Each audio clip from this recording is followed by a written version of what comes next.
a bit. Oh, Metcalf gets it in! Rocco Betts gets 6! This is 365 Sports, powered by Sikkim365.com. Iamaliama, end zone, diving attempt. It is caught for a touchdown. Chris Brazzell puts Tennessee back on top. 365 Sports is presented by IdealMRI.com. High-quality MRIs for $497 or less. IdealMRI.com. Your health is important, so is your budget. Cranks it up, goes downfield, and gets it complete. Here goes Restrepo again, spinning his way, kept his balance inside the 5. 365 Sports is also brought to you by Texas Farm Bureau Insurance, protecting Texans since 1952. There was no defensive pass interference. Oh, my goodness. The ball here at the 9-yard line. Kirby Smart did not believe it. So Bill Lamagna, a discussion. They have changed the call, which is an enormous moment in this game. 365 Sports is turbocharged by Unite Private Networks. Find out more at uniteprivatenetworks.com. How about that spin move? Bryson Daly, and the Daly double across the goal line. Now here's David Smoak, Paul Catalina, and Craig Smoak. All right, here we go on this Tuesday afternoon. Hope you've had a really good day. It's 365 Sports, and every weekday afternoon from 3 until 6. 365 Sports, I'm David Smoak. That's Craig Smoak, and he's Paul Catalina. We also have Jack and Garrett, Emery, and others, Levi, who are always doing something, not just with this show in the afternoon, but also with the website, Sikkim365.com. So, Sawyer Robertson, after the game against Texas Tech, he was named today as the Earl Campbell Tyler Rose Award winner. 5 touchdowns against Tech in his hometown where he played high school ball. Others were involved in the honors as well, including Bryson Washington was a part of that too, the running back, as far as what he got with the Big 12. But 3 guys were a part of that list that Craig puts together, Josh Cameron, the receiver, but Sawyer Robertson. I thought what Phil Bennett said yesterday, he goes, if you watch him play and what you've watched, even when they've not played well or even when they've lost, which has been 4 times, you wonder why he was not the starter coming out. And, of course, DeQuan Finn came in from Toledo, was the starter. He got injured and also was here because of a nice NIL deal, too. You know, we talked to the assistant coaches. You know, we had a little get-together, and when I asked about, the difference between DeQuan and Jake and Sawyer as far as – what practices were like. Basically, at that time, and it was still a couple weeks before they named the starter, it was that neither of them had really put together consecutive good practices. It was like one guy one day, the next guy the next day. Or it would be 2 and 2, and then they couldn't separate, and they, I think, erred on the side of speed in DeQuan Finn and athleticism. And then when DeQuan Finn got hurt, it opened it up for Sawyer Robertson. And, we just had J.J. Joe on the show the other day. Grant Taff, I've heard him say this many times, mostly just, I think, to make fun of J.J., but he said that J.J. was like one of the worst practice players he ever had. Uh-huh. That J.J. in practice was, but then in the games, the lights come on, he was just better. And maybe that's Sawyer Robertson for better or worse right now. And maybe now that the lights come on and he's confident he's playing, things are different, but that was the issue, is that neither of them were separating from themselves, which is why Sawyer wasn't the starter to start out with. Yeah, I think it probably also had to do with you didn't have a very good O-line, so what are you going to do with Sawyer back there? He's not having protection. He can't throw the football.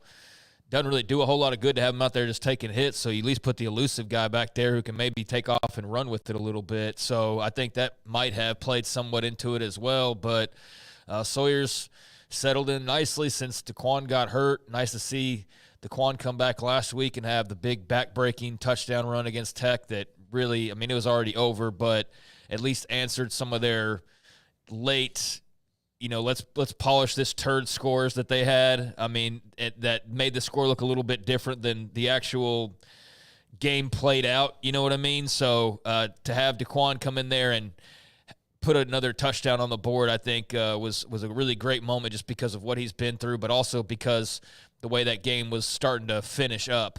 But, yeah, Sawyer's played really well. 5 touchdowns speak for themselves. Bryson Washington and Josh Cameron were honorable mentions, and they both had great games as well. And there was others from the state of Texas and around the state of Texas that were a part of that list. But Sawyer was, I think, the pretty clear choice this week with what he did. And just been a really long time, I realize, since there's been any kind of honors like that for any Baylor players. I mean, there might have been a special teams player of the week here and there over the last couple of years, but I know on the Earl Campbell stuff, I've maybe put like 3 guys in 2 years on these lists because the offense has done nothing to warrant having individuals being acknowledged for offensive performances. So to have 3 in 1 week just tells you what an explosion they had on offense. Also not great for Tech to give up 3 individual performances like that, but maybe they're starting to cook. Maybe Tech is just the start of them putting up a lot of points, but Sawyer definitely deserving there. All right, so he gets the Campbell Award, and that is to and again, Craig, the criteria, you have to have played high school football in Texas or you play for a college football team that no matter where you're from, that is in the state of Texas, correct? Yeah, it's like Earl Campbell. I mean, he played high school ball in Texas, played college football in Texas. So if you did one or the other or both, obviously both would qualify you. But one or the other gets you in. And, you know, there was a time when just being born in Texas like Earl was would be, you know, enough. But then again, guys move away. You know, they don't go to school here. What's the point of, you know, you were born here, but you moved away to Louisiana when you were 2 and you grew up there. So you kind of have to cut it off somewhere as far as the Texas ties go. So to have the high school factor in there, given how important that is and, you know, how much that means for guys in this state to play football in high school. And then, obviously, it allows for some out-of-staters to be a part of it as well because they chose to come play college football in the state of Texas. So I think you hit it from both directions as far as guys representing the state in some form or fashion. So, All right. Jackson Arnold, this was late yesterday, but we'll have it. Jackson Arnold, this is not a surprise because he got in the game last week in the beatdown against South Carolina. Jackson Arnold back as the starting quarterback at Oklahoma. Of course, they had Joe John Finley, now the offensive coordinator, with Seth Luttrell out. Before you guys discuss this, here's a note on where Oklahoma is entering this week. When it comes to where they are in the nation, 133 schools that are ranked in the NCAA, they are 128th in the country out of 133 with total offense, 116th passing, 114th rushing, 107th in points scored. Now, defensively, they're number 32 in the country, and that's very respectable, but their offense has been atrocious. They've had injuries, especially at wide receiver, an incredibly, brand new offensive line, but they have had nothing in the holster throughout the year on offense. Yeah, I want y'all to, by the way, pull up the Big 12 standings because I want to ask y'all a question about that. But that has to do with this. But, you know, initially when they made the change from Jackson Arnold, I was fine with it, all for it because he was not playing well. Obviously, as the weeks have gone on, you understand that it was a much bigger issue than just Jackson Arnold. Now, they didn't make him throw interceptions, but I don't think they gave him much to work with either. And then you add in the wide receiver injuries and the O-line being all out of whack compared to the success they've had in recent years. And it was just a bad pot of gumbo with everything was rotten. And you're throwing rotten shrimp in with rotten everything else, crab and sausage and all that. It's just a big bad of ugly. And so that's what that offense has been. There's nothing really anything positive to take away from that offense. Granted, parts of it are entirely missing, like the receivers, but I think this is the logical move. I mean, he burned his red shirt. Mm-hmm. So you're just going to have him sitting there, red shirt burnt, while Michael Hawkins, who is a far lesser investment and far less of a threat to go somewhere else, you're going to let him play and play poorly? So, yeah, this is the logical step, especially when you made the change at OC. Clearly something wasn't working with Seth Luttrell. We'll see if Joe John Finley, who was also the ire of a lot of people, along with Brent Venables and along with Seth Luttrell, there are a lot of people that, threw Joe John Finley's name in there as well. So we'll see. He comes from the Baylor Bryles lineage. Joe John Finley does. He was on staff here for a little while. He's followed those guys around, the Lebbies and those types of guys, and learned from them, coached with them. So I think we'll probably see some elements of that style of offense with what they decide to do. But, yeah, I think that just makes all the sense in the world as they go back to Jackson Arnold, considering you're basically hitting the reset button on the entire offense as you enter this week. So, yeah, I get that. Now, as far as why I asked y'all, or y'all talk about Jackson Arnold first, then I'll ask y'all the question. I think that my concern about Jackson Arnold is if he doesn't start playing again, will they lose him too? Now, they could go out and find who the guy we're about to talk about is at Indiana, someone like that. But Hawkins just appears to be one-dimensional. That's not. Yeah. That's kind of like picking out a quarterback at the transfer portal is kind of like fruit like thumping a melon. You know, like when you buy a cantaloupe, you're like, oh, that one sounds good. Well, you could wind up with a Curtis Rourke melon or a Cam Ward melon, or you could get a DJU melon. Cade McNamara. You could get a Cade McNamara melon. That's what you could get, Or, you could, again, that's something I wouldn't bet on for them. And given the fact that they don't appear to likely to win a lot of games this year unless they get a quarterback in there who's proven. Who are the other transfers that are going to come in there and help? And once that red shirt was burned and then you switch callers like that, there's no question to be had. You had to put Jackson Arnold back in there to see if he's got a little something. So, yeah, I mean, once that red shirt especially was burned, it was either play him and get the most out of him or, get that transfer portal revved up and go ahead and put his name in there because they're going to have to go deep into they're still going to have to go to the portal. No, but I'm just saying, like, if you wouldn't have played him after burning his red shirt, like there's no decision to be made. Like, this was the obvious thing that you had to do. So yeah, we'll see what he's got. I mean, he's obviously a talented player. He was a 5-star ranked player out of high school for a reason. I don't know that rankings are always all that accurate. There are misses, but I think that most profilers are able to spot talent, and I think everybody in the country offering this kid, they all saw something in him. So we'll see if the new changes can get that out of him. But, all right, you're looking at the Big 12 standings. I had this question on the earlier podcast, the Bearcast, and I'm not saying this to pick on Oklahoma. I'm genuinely curious what y'all think. Where would they be in the standings right now, do you think? It's impossible to know with, like, who they would play and all of that, but just knowing what you know about them and knowing what you know about the Big 12, where do you think they would be sitting right now? I would say at best case scenario, they're in the middle of the pack because of that. Defense is still really good. Yeah, there's a 3-4 team, West Virginia, Arizona. They're just after halfway mark. I would say that they would be at best there, but their offense, I mean, like, you've got Kansas State, Tech, Colorado, Cincinnati, BYU. They all have really good offenses. And Shedeur would throw for 350 on him and 4 exactly. TDs. So, you've got all these good offenses. The question isn't, okay, so say they hold Colorado to like Kansas State did in the 28 to 31 point range. Can they score 32 points? Well, no. It's different than and here's the thing, the Big 12, no matter what anyone thinks, the styles have changed. It's more of a league. Doesn't mean there's not guys putting up passing numbers like we just mentioned with Sawyer Robertson or what Avery Johnson did last week, among others. But it's become a league that I don't know, and this is me trying to be the devil's advocate, it's more of a league that people are winning with defense and a running game. The problem is Oklahoma does not have a running game. They don't have a passing game, and I don't know how many points they would score from week to week. I would say in that middle of the pack at best. They've lost to Tennessee, right? Yeah. They've lost to Texas. Lost to good teams.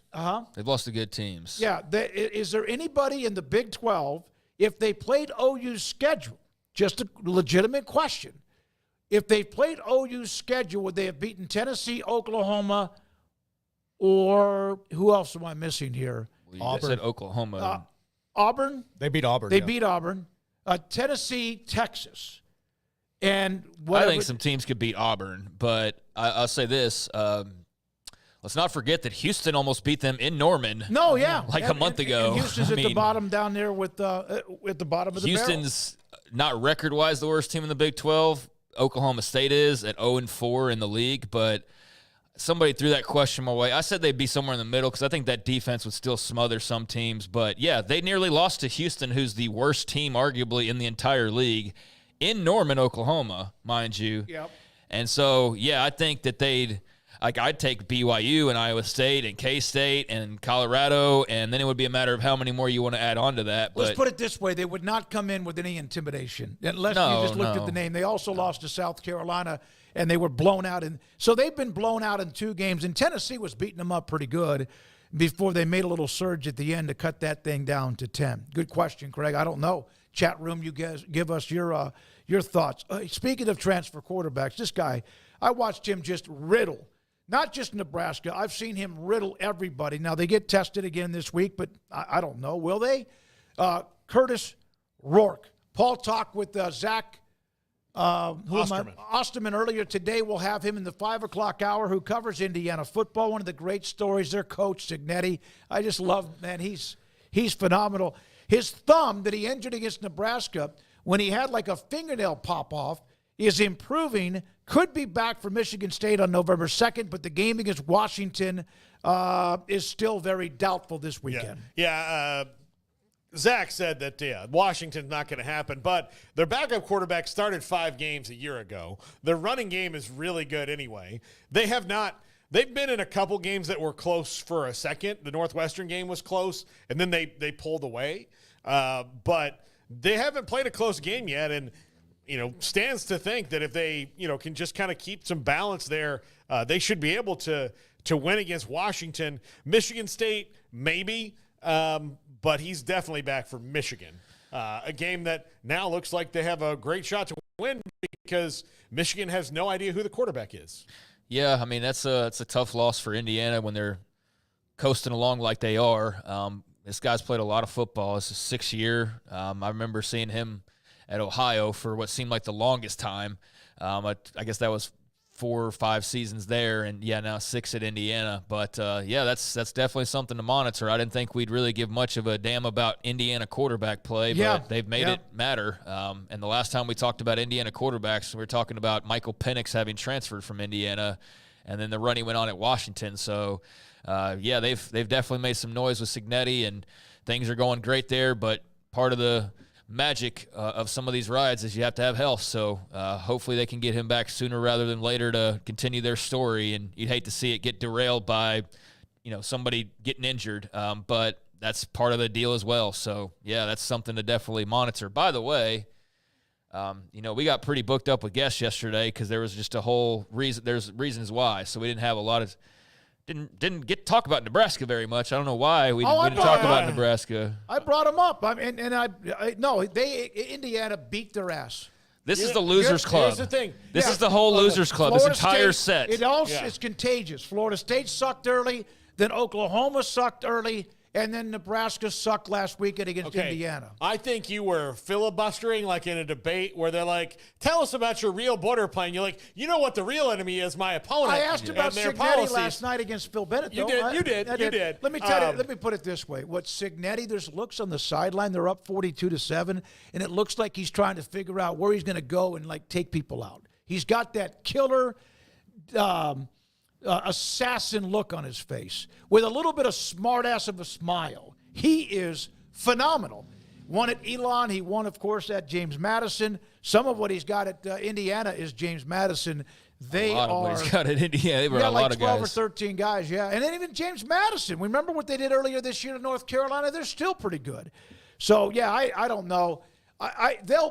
They're really explosive. One of the things that they have that I thought, besides everything, is their wide receivers. I didn't look at their height, but I tell you what I did look at. They look like they're tall, angular, wingspan, and Rourke throws the ball to where they can catch it and nobody else. Yeah, he's really good, and they've got a lot of talent, and he's done a really nice job in a short amount of time. It obviously helps to have a lot of guys from a winning culture that already know how you practice and how you do all these things, and to bring a lot of those guys over certainly helped. But part of the reason why I ask is not for Indiana purposes, but Nebraska's still 5-2. Yeah. But Ohio State this week. They got Ohio State this week, and they lost by 49 points. Look, here's the thing. You cannot – one happens one week does not translate to the other. Stop it. No, they'll lose by 56 this weekend. They have Ohio State. There's a possibility if they're going to ever get back to a bowl game, which they have UCLA at home. If they don't get back to, they're getting back to a bowl game. They're not going to go Greg, 0 for the rest of the season. Okay, I don't trust them. That's fine, but they're not going to not win a game the rest of the way. They have to win once. Yeah. Ohio State. I mean, there's one right there. They have to play Wisconsin and Iowa. Okay, Iowa you skipped over UCLA. No, I didn't. I just mentioned them. But they have to play Iowa and Wisconsin. Both of those programs have owned them. Yeah, but I mean, there's a new day.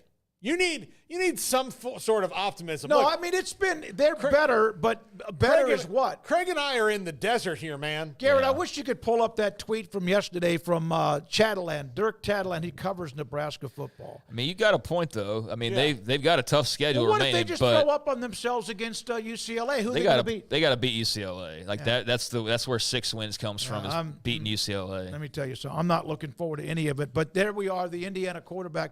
I will be there. 40-plus years of greatness, and all of a sudden now the last 10, 12 years has been just an absolute nightmare.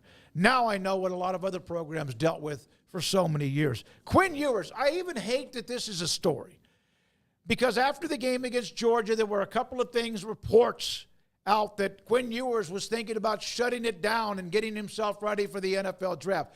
Quinn Ewers needs to freaking play, especially after Georgia. He needs to go out and shine and have the rest of the year. So the story is false. The speculation is false. He's not going anywhere. He's there to try to help if he can get Texas back off the floor and get themselves highly up into the conversation of the best teams in college football, which they are, but then prove it. Yeah, you know what? I think it sucks for Quinn that these stories pop out.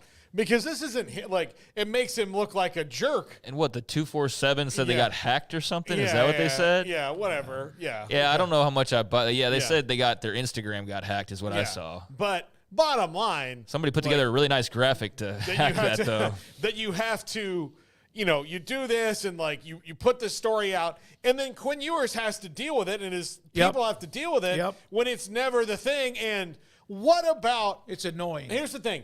What about anything about Quinn Ewers that we know he's been in the spotlight for 4 years now, would tell you that one loss is going to put him to the NFL, or that Arch Manning being on that roster bothers him, because if Arch Manning being on the roster bothered him, he could have left a year ago. Right. Like he could have just gone and been like, you know what? I don't like this. This makes me uncomfortable. I'm going to go to South Carolina. I don't know. I mean, he wouldn't have gone to South Carolina, but I'm going to go somewhere else. Well, it makes even less sense when he was the starter at the end of the game and Steve Sarkisian said he's the starter moving forward after the game. Yep. So it would be one thing had Arch replaced him and Arch stayed in the game.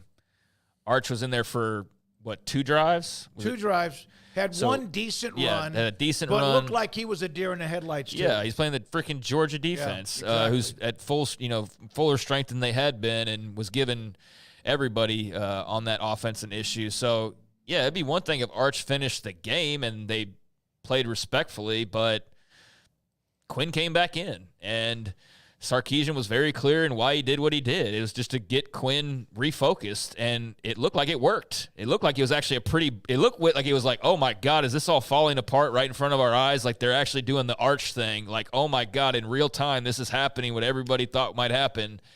And then Arch doesn't play particularly well, and they go back to Quinn, and it's like, oh, okay. And then you realize, like, oh, that was actually really brilliant because Quinn clearly got the message and was a different, player in some ways in the second half. So I don't know if he intended it to work exactly that way, but it worked out well for Sarkisian, and there's not a big controversy, but then there's stuff like this, and it just doesn't make any sense. The fans have whoever they have, but from all indications, and this is me, a couple of texts of people who cover the team, that everybody understands who the number one quarterback is, no matter how much Arch is beloved and also how well he's played when he's had a chance to play. Tough news for SMU. Young man that was on our show, R.J. Maryland, kind of a tight end hybrid, out for the year because of a knee injury. He took a pass out in the flat. Somebody came up to make a tackle, hit him right at about the knees. You see that a lot. You can't hit anybody above the neck, and you got to be careful with this. Rhett Lashley's pretty upset about the tackle. R.J. Maryland, one of their main weapons, is out for the rest of the year. Yeah, he is a tough player. I mean, he's tough to cover. He's like 6'7" or something, isn't he? He's ridiculously tall. He's fast. He's big and strong. We had him on the show. And he was great. Feel terrible for the kid. I think his NFL prospects are still going to be there because of the kind of athlete he is, but this is certainly going to slow that down. But yeah, it really sucks for R.J. Maryland. Yeah, unfortunate. I hate to see any good players get injured and have to miss significant time. He's just a junior, so he's got plenty of eligibility and whatnot to sort through whatever he ends up deciding to do. If it's the NFL draft, and that's there for him as well. But yeah, he's not 6'8", he's 6'4", so he's not like some massive giant, but he's a big guy. 6'4" is pretty good for a receiver. Yeah, it's not 6'7". Who said that? I thought Paul said that. Okay. Yeah, no, he's 6'4", okay. but he's a good player and obviously made a big impact for them at various points throughout the year. So that's a tough loss for that offense. They've got other options, but yeah, that's one of their main guys. So to lose him, that's going to be interesting to see how they potentially hurt from that. But SMU's rolling on along. I mean, they're sitting there in the top 25 and their burner accounts are as loud as ever. They're going to Duke here this weekend, so that ought to be an interesting matchup. And then they got Pitt right after that, so another top 25 team. And then beyond that, they can just coast because they don't play anybody of substance from the rest of the ACC. I guess Virginia's okay. Boston College is okay, but really their two biggest games are coming up with What's Duke. the difference in your philosophy when you say okay or fine? Which is worse?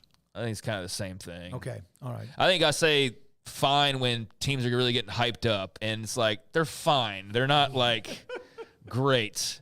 And then when you're just okay. But yeah, I say fine when people are maybe getting a little bit too much love, in my opinion, and you need to tap the brakes a little bit. All right, Kobe Bryant, we don't have the graphic, but Kobe Bryant of Kansas won the Bronco Nagurski National Defensive Player of the Week with a huge game, 3 interceptions, a tackle behind the line of scrimmage in their win against Houston over the weekend. Max Olson with his stop rate. This is the stop rate on how many points per drive a team scores against your defense.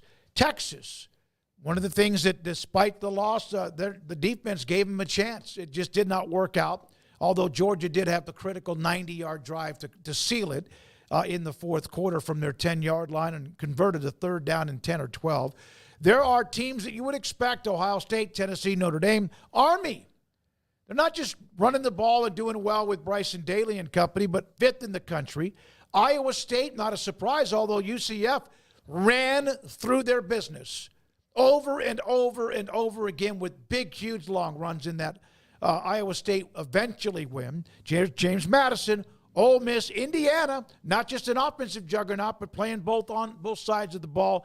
Wisconsin, Duke at number 11, a little bit of still Mike Elko in them. Then we'll go down just a little bit. Colorado is 12, by the way. 12. Manny Diaz is the coach there now, and he's one of the best defensive minds in the country, too. So Oklahoma, yeah. So Colorado is 12. These aren't on the list, I don't think. Colorado's 12. There they are. Oklahoma 14th. Navy, so you have both service academies, or 2 of the 3 service academies, and Utah 17.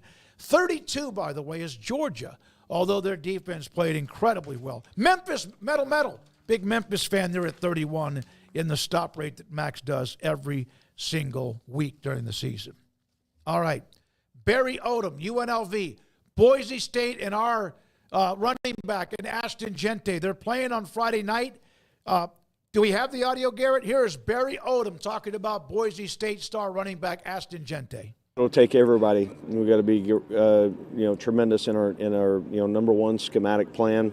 Number 2, we've got to be great tacklers. We've got to swarm the ball, and it'll be, nobody's slowed him down yet. So we've got a great challenge ahead of us, and they're a wonderful team. And the great thing is, though, we're pretty good too. So we got to go to work. We got to have a great plan, and then we need to go execute. And I know our guys will be excited. All right.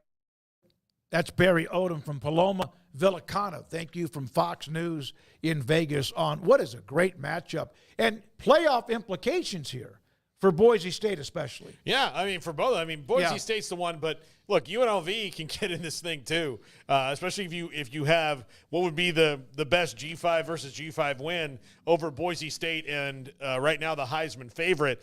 Nobody's stopped him yet. It's going to be very interesting to see, and better than two of the games that we got last Friday night. We get Boise State and UNLV this Friday night. These are two teams evenly matched talent-wise, like as far as across the board, but Ashton Gente's the big question that UNLV has to answer, and here's what's difficult about it.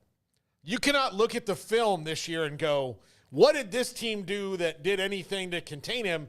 There's not one single snap that has worked out where he didn't do something. He's just dominant right now, so there's anything you have to do is going to be because you willed it to happen and you just had a great day, because he's making people look silly.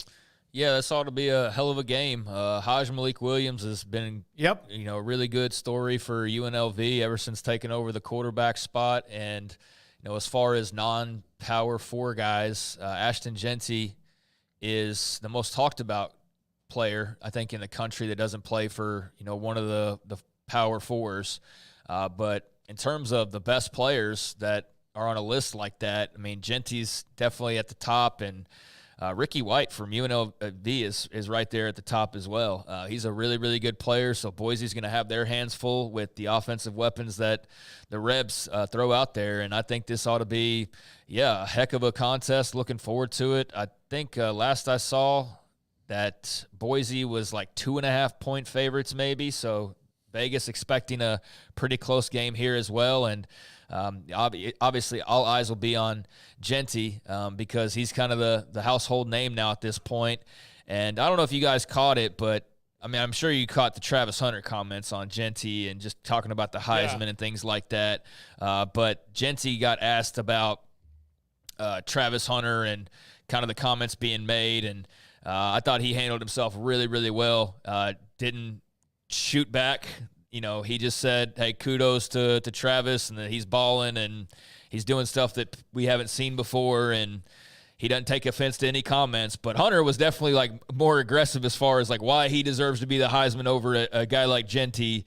And I thought, if Gente wanted to be petty, he could have shot back. And instead, I thought he handled it really classy and, didn't make it anything bigger than what it was. He's just going to go out there and do his thing. And, if it's good enough, it's good enough. And if not, he'll tip his cap. So I appreciated that from him. And we're going to have a note on him in a minute. But before we do that, Garrett, here's a note about UNLV and Boise State. Boise State's the number 2 ranked rushing offense in America. UNLV's defense is ranked 20th in the country. UNLV's offense, rushing the football, is ranked 5th in the country, and Boise State's defense is ranked 23rd in the country. So both of them run the ball incredibly efficiently and a lot of yards, and both of their defenses also do well against the run. So that will be fun to watch. By the way, that Barry Odom, can you tell that he played football with that look, that kind of half beard, kind of haven't shaved in 2 or 3 days, and just that neck that he has. Now, speaking of Ashton Gente, he is launching his own legacy scholarship fund. Boise State announced this earlier today. He'll have a Zoom meeting on this tomorrow. His own endowment for a scholarship for football designated to support future Bronco student athletes as they pursue their dreams. I think it's pretty cool. I mean, do what you can with your name, image, likeness, and do what you can to help others out. I'll always be supportive of any endeavors like that, and it doesn't surprise me at all that he's doing things to help others because of the gist of having followed him and talked to him a couple times, but also knowing people who have worked with him closer. They have nothing but rave reviews, and so I commend anybody who's doing good stuff with their star power and their NIL and whatever else comes with that. And so great to see one of the biggest names in the game doing just that, and for it to be highlighted as well because it is not as fun to talk about as the messier stuff, but there are some good things happening that years past wouldn't have been allowed. And you see things like this and you're like, wow, that's really stupid that wouldn't have been allowed back in the day. And yet we were fighting against that in some ways. And, and so I'm glad that there's some very obvious things that are allowed to occur now that should have been occurring all along. Pat Colbert at Baylor had his family's house burned down. Burned down. Yep. And there was like they wanted to do GoFundMe and all this stuff, and they had to go through the NCAA clearinghouse and do all these things, and it took longer than it should have to raise the money for Pat Colbert's family, because this is a scholarship athlete who has no money. I mean, he didn't have any money. His family was not wealthy. They're from East Texas, right? East Texas. Kilgore. Yeah, Kilgore. Small house, like old house. This was a huge deal. And the NCAA was going to be like, well, we don't know who could give money to that. Like, who cares? These people won't be homeless anymore. Yeah. Like, what are you worried about? Nope, sorry. Can't give money to the athletes. Yeah, do we realize how messed up that is? So you had to go. Somebody burned it down so they could give him $100,000 to play offensive line at Baylor. Eventually, several other coaches in the Big 12, like on the behalf, and Gary Patterson was one of them. Gary Patterson actually texted me. He goes, "What can we do for the young man in Kilgore?" So, he did. Yeah. During the most angry of series time. Yep. Like, what can we do? And finally, I think the NCAA is like, well, I mean, we need to monitor this and make sure that nobody gives them like $1 million. But yeah, I mean, let's go ahead and do it. Yeah, and again, what if they do? Like, if somebody wants to do that, and I get that they have to be careful, but now those rules are done. Now, a couple of other notes from viewers. I mentioned 2 or 3 of them yesterday, and I try to keep, if I can, sometimes something will pop up. I'll say, okay, let me put this in the calendar to come back with. Our good friend, retired stockbroker, went to one of our sponsors, Don Shumidor and Coffee Beans. There's a packet of some great cigars right there. And those are some of them from that Texas brand wall. There's some of the coffee beans, too. I think that stuff on the side, Paul, is something that Garrett would steal if he could.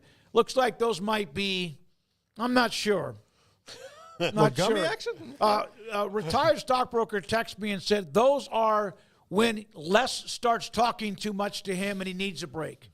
Okay. Yeah, sure. He's going to kill me for that. But there we are. Thank you, retired stockbroker. I'm kidding, Les. He did not text me that. I'll just tell you, as a gummy user, it doesn't really help that much. No, it's not. It doesn't. But thank you. The gummy helps, but like, yeah, no. Yeah.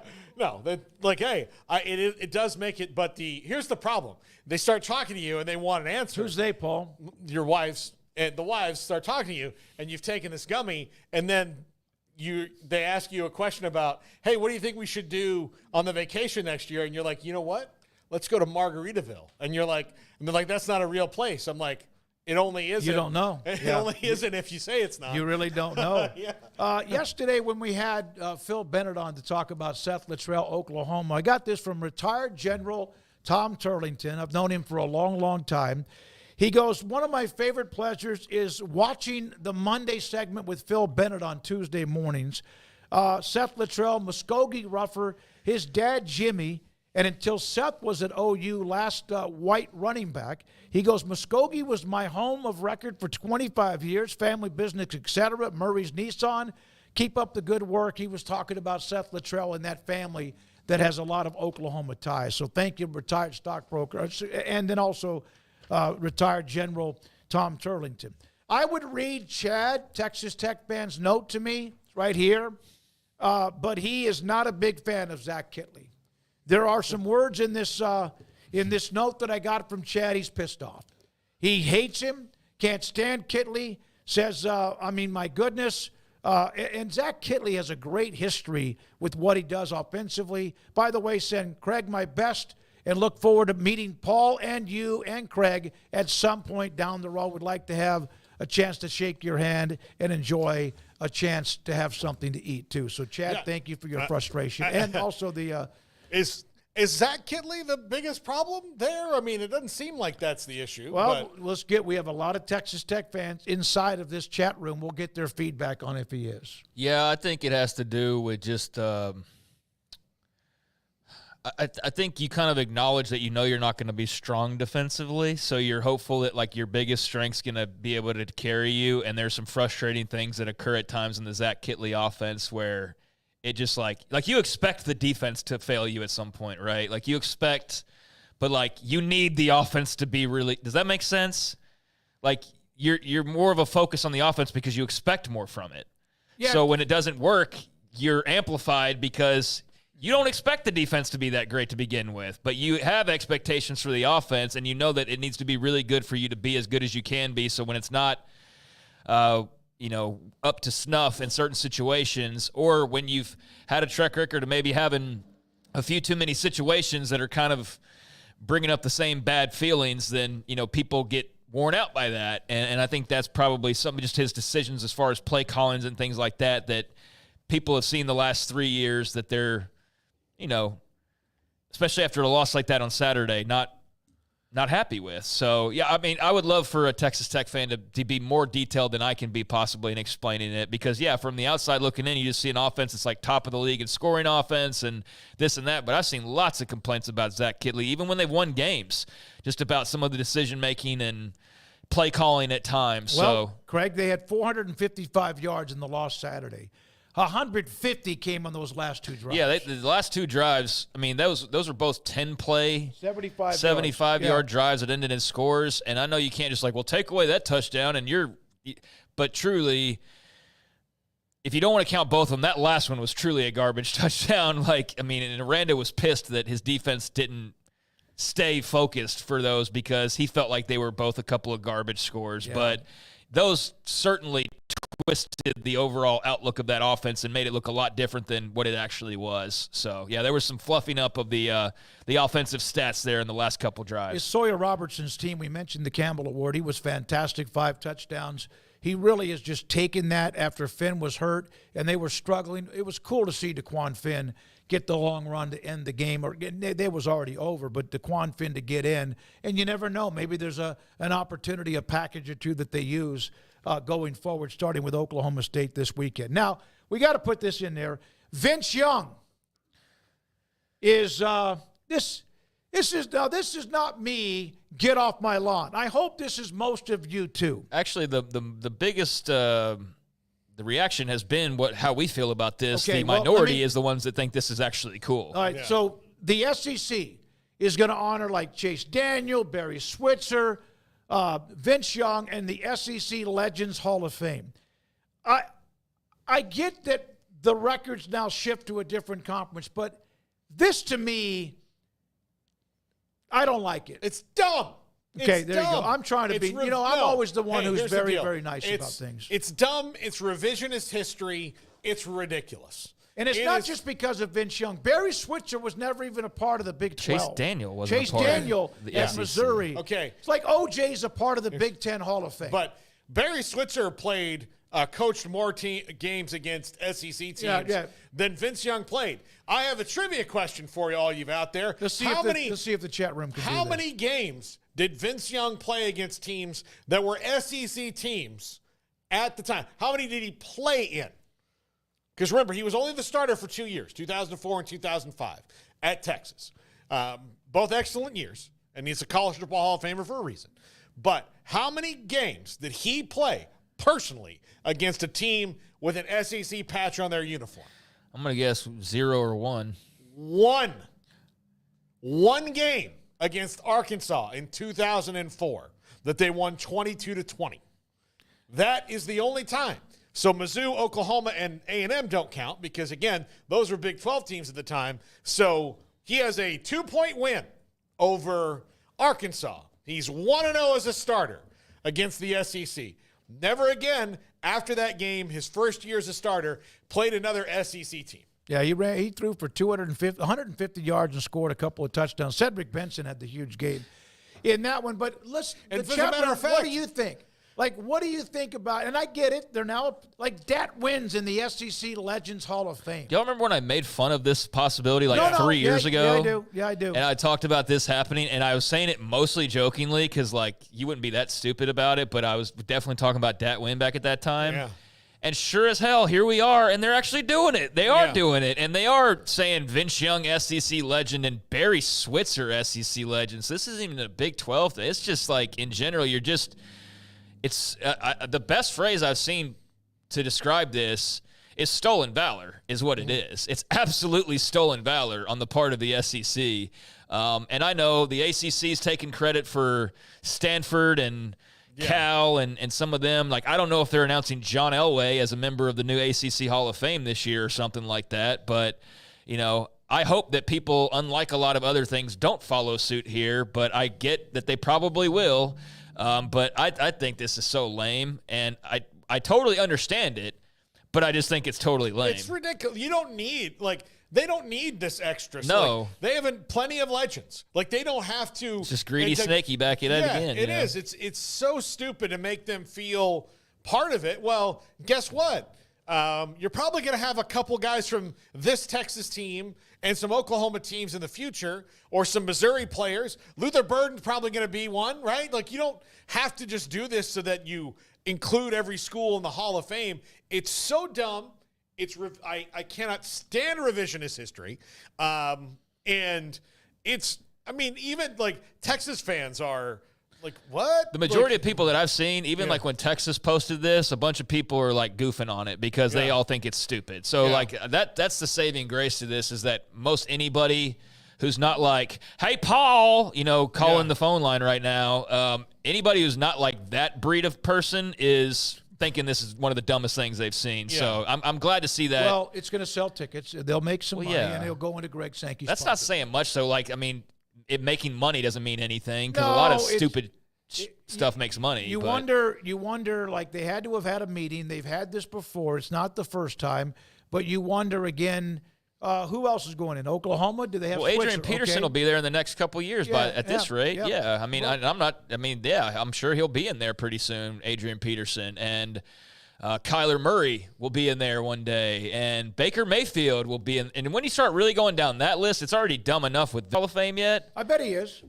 I don't have. You know what? I don't care enough to go look it up. Well, I bet he's not, because this is the first year they're doing it. So, but my point is that he'll be in there soon. He was the all-time leading rusher just for 2 years, but still, he was the all-time leading rusher. The late James Street. But this is when you look at all the stats now, and I've seen plenty of people make this comment about this is what realignment has created. But yeah, when you see the Big Ten has this many NFL Hall of Fame or Pro Football Hall of Famers, it's how many of those guys went to USC and UCLA? And it's just, the revisionist stuff, I don't like it. I don't think that you need to go claim more territory than you already scooped up. And so, I'm with, I think, the majority of people that this is lame as hell. Yeah. And, it's just the beginning, though. Call our good friend Super Bill Bradley. Palestine's very own UT stud. And tell him you're an SEC legend, and he'll be like, is this a prank call? Yeah, is that the... Are you... Yeah. What is the SEC, a financial institution? God, I don't want to be a part of that one. Yeah.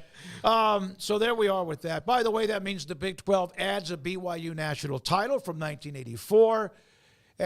No. And they don't lose the ones that Ty Oklahoma Detmer, Big 12 legend. Or Texas, absolutely. So... again, I guess BYU's lone natty counts as a Big 12 total. Not in my opinion, but then again, I'm just a guy that talks about sports. We appreciate those of you today who are in the chat room. I think I've gotten to everything. If you have not clicked the like and or subscribe button, if you have not subscribed, we'd appreciate that. If you have not hit the like button today, and if you're in the chat room, we would appreciate that. Sometimes I'll sit there and have this screen up the whole time, and it'll say 7 likes. And then you tell me I have to refresh that. Is that right? Yeah. Okay, because 7's a great number, though. It's Mickey Mantle. All right, so. Pudge Rodriguez. Craig will have Off the Radar a little bit later on. Paul's Top 5 a little bit later on. Our guest lineup, Tim Brando, is next at the top of the hour, but we need to get to our Big 12 North what? I just hate the lack of time that we have for the pod, but I think we can probably make it work. It depends on how long Tim Brando stays with us. We can move that past Tim Brando. Yeah, I'm fine with that. Okay, let's try that, right? We'll do that. I mean, because otherwise we're trying to squeeze Zach in Osterman, 4 minutes. Covers Indiana. Yeah, I get it. But I was the one who wanted to break 20 minutes ago. I never brought that up. I'm very proud that you wanted to. I don't want it to, but we never actually did get to that. I'm proud that you wanted to have a salad, even though you ordered a cheeseburger. Yes, that's kind and of the double same fries. Thing. Yeah, double fries. I mean, I wanted a salad, but then I saw the cheeseburger, so I just went that way. When we come back, again, thanks to the super chats from retired stockbroker and Kim Coulter. If you want to do that too, we'd appreciate it as well. When we come back, we'll get to a couple of other notes and Tim Brando around the corner. What does he have? What's on his mind? I'm sure we'll find out, and we will. He's next. This is 365 Sports. Stonewood Dental. My doctor is Dr. Steve Childress. He's my dentist. He has others that are inside of Stonewood Dental. I have never had any kind of a bad experience, and believe me, I have walked in that door knowing that they were going to have to take something out or drill or bolt or everything above. And he's just fantastic. He's done a great job with me understanding my dental work. You'd say, David, you should have learned that when you were 8 years old or 5. You have bad habits along the way. So he has done a lot to get my dental work in really good shape. I've had root canals. I've had teeth pulled. I mean, I'm telling you, I trust him, though. He does a great job of giving you a game plan, just like a football team getting ready to play coming up this weekend or whenever they do. So he did that for me, and that was back in 2020, and everything he said was going to happen, he had to do it. But everything else he said could happen.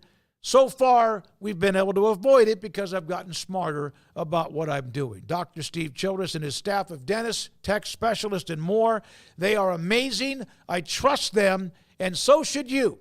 Stonewood Dental in Robinson, Texas. The Jeep Adventure Days closeout at Allen Samuels just got bigger and better than ever with $15,000 off a 2024 Jeep Grand Cherokee Overland Demo with a V8 Hemi. Or how about a 2023 Dodge Charger RT with $15,000 off? Or a Charger Scat Pack with $11,000 off. Ask about the hot deals on the 2024 Wagoneers and get 3.9% for 72 months. Only at Allen Samuels in Waco. Come by. Let's be friends. Baylor Scott & White Southwest Sports Medicine and Orthopedics, the team physicians for Baylor Athletics, diagnosing and treating all sports-related injuries, including concussions. These specialists also provide orthopedic services for athletes and non-athletes alike, whether it's knee or shoulder pain, a wrist injury, orthopedic spine care, and even an arthritis and total joint clinic. Trust the doctors Baylor Athletics trust. Baylor Scott & White Southwest Sports Medicine and Orthopedics wants to get you back in the game. Let Camille Johnson Realtors guide you seamlessly through the process of buying your dream home or selling your current one, commercial, farm and ranch, or residential. Camille Johnson Realtors can smoothly and successfully lead you through any transaction. With a team of 28 experienced agents who are excited about serving you, Camille Johnson Realtors services the entire greater Waco area. If you're in the market to buy or sell, contact Camille Johnson Realtors, 104 Midway Center in Woodway, or find them online at www.camillejohnson.com. Camille Johnson Realtors, elegant, charming, warm. Welcome home. Petty Clinic Men's Healthcare in Woodway is now proud to offer you men an exceptional weight management body sculpting product called semaglutide, also known as Ozempic or Wegovy. Semaglutide is an FDA-approved weight management medication. Once-a-week injections of this powerful medication offers an average body fat weight loss of 20% within the first year of treatment. In addition to body sculpting, semaglutide also normalizes blood sugars and has the clinical research proof of reducing blood pressure, cholesterol, stroke, and heart attack risk. If you're like most men and you have stubborn fat that will just not respond to typical diets and exercise, then help is finally here. Semaglutide, affordable, highly effective. Google search Petty Clinic Waco and reach out to the Petty Clinic team today for a free consultation with Dr. Petty to see if semaglutide is right for you. Go to pettycliniclowt.com. This is 365 Sports. The 3 o'clock hour is sponsored by Waco Custom Marketplace. Meats, sweets, Texas treats, and a cut above the rest. 425 Lake Air Drive, Waco.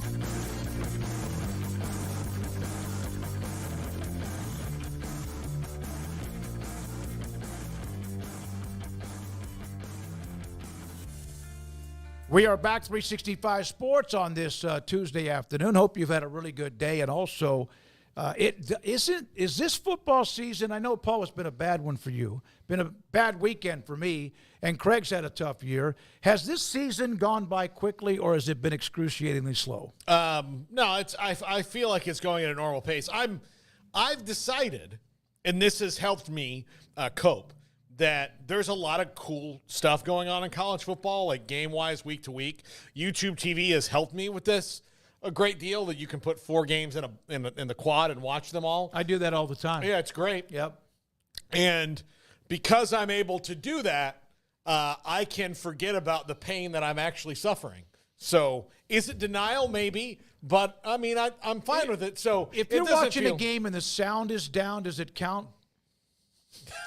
Yeah. No, That's how I prefer to watch some of them, actually, depending on the I broadcast do that all the crew time. is. I saw some flare up on a game I was watching, and they were like, and I was like, I rarely ever have the actual audio up. There was a lot of backlash to Beth Mowins on the Baylor broadcast this past week, I feel like. That was some of the criticism, or I guess that crew in general was not to everybody's liking or something. Now, look, anytime – it's unfortunate, but anytime there is a woman announcer for a game, you get that stuff, which I think is silly. Yeah. Here's the thing: it's just not what you're used to. But I don't mind Beth Mullins at all. Like, no, I'm just saying that for some people and I think though for some people too that just because she's a woman doesn't mean the only reason people wouldn't like her is just because she's a woman. Like I think there's people that just don't maybe like the way she calls a game, but Amanda sometimes doesn't like her accent. Yeah, I mean, so there's things like that just not what you would prefer to listen to. So to each their own. Yeah. All right, Jack, please tell me I'm okay. We don't know yet. All right, I was walking back to the table to do the segment, and I tripped the tripod that has one of our nice expensive cameras on it. So it looks like it's got video in the screen. Well, those are cheap, so no big deal. This is going to cost me. I don't know, not the camera, because it looks like it's going to be okay. I was a little bit worried about that.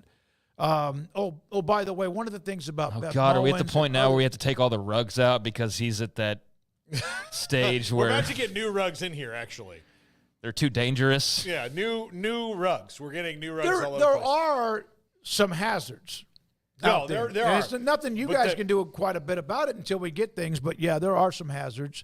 That, thank God, it looks like it's working. Whew. All right, now, let's see. From Old Barn Cat, go K-State. That name has got to be shortened, Old Barn Cat. That's Old Barn Cat's fine. Watch on mute, listening to our radio broadcast. He's a K-State fan. I get that. There you go. That's not a bad idea. I know a lot of people that do. I think it's become – is it more difficult or easier? I guess easier with the TiVo to just get it right exactly where you want rather than trying to time like you used to have to. You know what? While we're waiting for Tim Brando, there is something we did not get to today that we have to announce. It's huge news. The Texas High School Football Hall of Fame 2025 class has been announced. And I'm going to read off the names right now for everybody. Gary Keithley, Pat Thomas, Brad Gable, who went here to Baylor, John C. Norman from Robert E. Lee High School in Midland, a little-known Copper's Cove player named Robert Griffin III, the best quarterback in the world in Patrick Mahomes. Maybe ever. Yeah. We'll see. Yes. Jeff Traylor, who is now at UTSA. Curtis Barbay, one of the legendary coaches from Newton High School. And to the Dave Campbell Contributor to the Game Award, our very own David Allen Smoak is going into the Texas High School Football Hall of Fame. There is no one. I'm telling you, man. There is no one in the media who cares about high school football as much as you do. This is very much earned. Those of us who've worked with you on high school football for a long time know that. You know it so much that you left, and Craig's leaving after this year. Yeah, but yes, you are very deserving of this. We're all extremely proud of you, and this is I can't wait. The induction is going to be on May 10th this year in Waco. Private event, not open to the public, but they do sell tickets to it and raise for the Texas High School Football Hall of Fame. So if you want to come to that event, you can. We'll let you know when. But May 10th, 2025, Smoky, Texas High School Football Hall of Famer. Congratulations. Thank you, Paul. Appreciate it, Craig. Thank you to everybody. A couple of things that really is unique about this class. Brad Gable was a quarterback at Cuero, went to Baylor. I covered him in a couple of state championship games back when he was in high school. We know the RG3 story at Copper's Cove, but also the fact that he was here when I arrived in 2010. Patrick Mahomes II, Craig, did radio for White House High School when Patrick Mahomes II was starting his climb to greatness. Well, wait a second there. First of all, RG3 is our buddy too. Like, he's our a buddy. friend of the show. No so question. for him to have that Baylor tie-in as well, just because of where we are and everything, is pretty cool. But yeah, I mean, I covered Patrick Mahomes II at White House High School. But you should also mention that you covered his father. No, I was. Yeah. His father was an absolutely phenomenal, multi-talented, multi-sport star at Lindale High School before a very lengthy career in Major League Baseball. Jeff Traylor and I are great friends. I consider RG3 a friend. Covered him at Gilmer High School. He now, of course, the head coach at UTSA. So that's another connection to all of these names that happen to be a part of this class. They needed someone to be able to sell tickets. RG3 and Patrick Mahomes weren't going to do it, so they invited the rest of us to be a part of this banquet next May. Yeah, you need to bring in the big guns like you to help sell tickets instead of the greatest football player on earth and maybe ever, and certainly the most exciting football player. What maybe other than? No, he's the most exciting. I was gonna say like Singletary, like as far as biggest players that played it here. Yep. But RG3's that dude in this area. And no offense to Mike Singletary, but the linebacker, it's not the glory position. RG3, Singletary's a Hall of Famer in every level, but RG3 helped build McLean Stadium. Yeah, so, I mean, first of all, congratulations. Like Paul said, we're all very excited, and we'll be around for, I'm sure, some of the festivities and whatnot, but very cool honor. And when you spend your entire life promoting and being a part of something like that, to be inducted into a Hall of Fame for that very cause that you've supported and helped market and promote and cover and all of that. It's life's work coming to fruition, coming full circle in a lot of ways. So that's very cool to see that, given how much you do love Texas high school football. And I think, taken aback mostly just by the class. Like, if they had just had RG3 in there, that'd be cool enough. Mm-hmm. But to have Pat, given your history with his dad, and, I mean, hell, man, I remember being at Outback Steakhouse in Tyler, Texas, when I was like 10 years old. And there's, at the time, Patrick's mom, who was still married to Pat while he was in the majors. But Randy, she's working the bar at Outback Steakhouse. Now she's, she could buy 1,000 Outbacks if she wanted to at this point. But I remember that vividly. So just knowing how long that relationship's gone back is pretty cool. And then throw Traylor in there, and it's like, come on, what are we even doing here? Yep. Like, I mean, who else could you even add that? It feels like they covered all of the bases to make this like as cool as possible. It would have been cool regardless, but to have not one guy, but 2, 3, 4 guys that, like, there's a special tie-in to that's pretty crazy in a very cool way. Well, I appreciate it, Craig. Thank you, Paul, Garrett. Jack's mad at me right now, but he still clapped, I think. And no, he didn't. Emery did too. And I've gotten a lot of text messages and direct messages. Metal, another super chat on the announcement. I've been in the ballot for like 6 to 8 years, and it was great to even be nominated. As a good friend of mine, Jerry Forrest, who I bring up a lot, Garrett, during our weekly high school podcast from Pigskin Prep, just being on the ballot is a huge deal. Never thought I'd get the call. And I did, from my good friend Doug Furch, Mike Anderson. I'm blown away. One of the things that we get to do is state championship weekend at the end of December at AT&T Stadium on the Saturday, when they'll play 2 6A games and also a 5A championship game. Will be introduced on the field. There'll be a suite and all sorts of things that we'll all try to figure out all that business when that time comes. But we appreciate it. I appreciate it. And I'm incredibly honored, because a lot of other people have covered this game a lot longer and in some ways deeper than I have. So I appreciate that. I don't know about that. I mean, I don't know who's really done that. I mean, at this point, maybe Jerry Forrest, maybe there's not many people, I don't think, that are covering high school football. Dave Campbell was one of them. Yeah. But I don't think that's a very long line. No, it is. You your website, smoky.com, there's not. You were one of the first to really like do that and do it well. There's a lot of Texas high school football websites, and some of them are finally good. But when I first got in this business, whenever I had to get ready for a team in East Texas, that was the only thing I had, honestly. And so, yeah, that was before you and I started working together. One more note, then we got to get to Tim, guys. Yeah. Thank you Do very I have much. to call him, or is he going to get on? No, we're going to call him. We're going to call him. Okay. He's on. I remember it was about 13 or 14 years ago when I was talking about selling my website. Just needed the money, and Craig, you said to me, "You are not selling Smoaky.com. That's your name. That's part of the name." And I have it. I'm glad I have it. I continue to contribute to it all the time, and a lot of people that love high school football get on there and talk trash. It's kind of fun with all the historical type stuff that's there. So I can't even imagine to be at that thing with RG3, to be at that thing with Patrick Mahomes. It's just Jeff Traylor. He told me last night, I sent him a text. I congratulated him. He said, being a high school coach in East Texas and knowing that the message boards on your sports website, people were always on Jeff's butt because they were winning. They hated him because he won.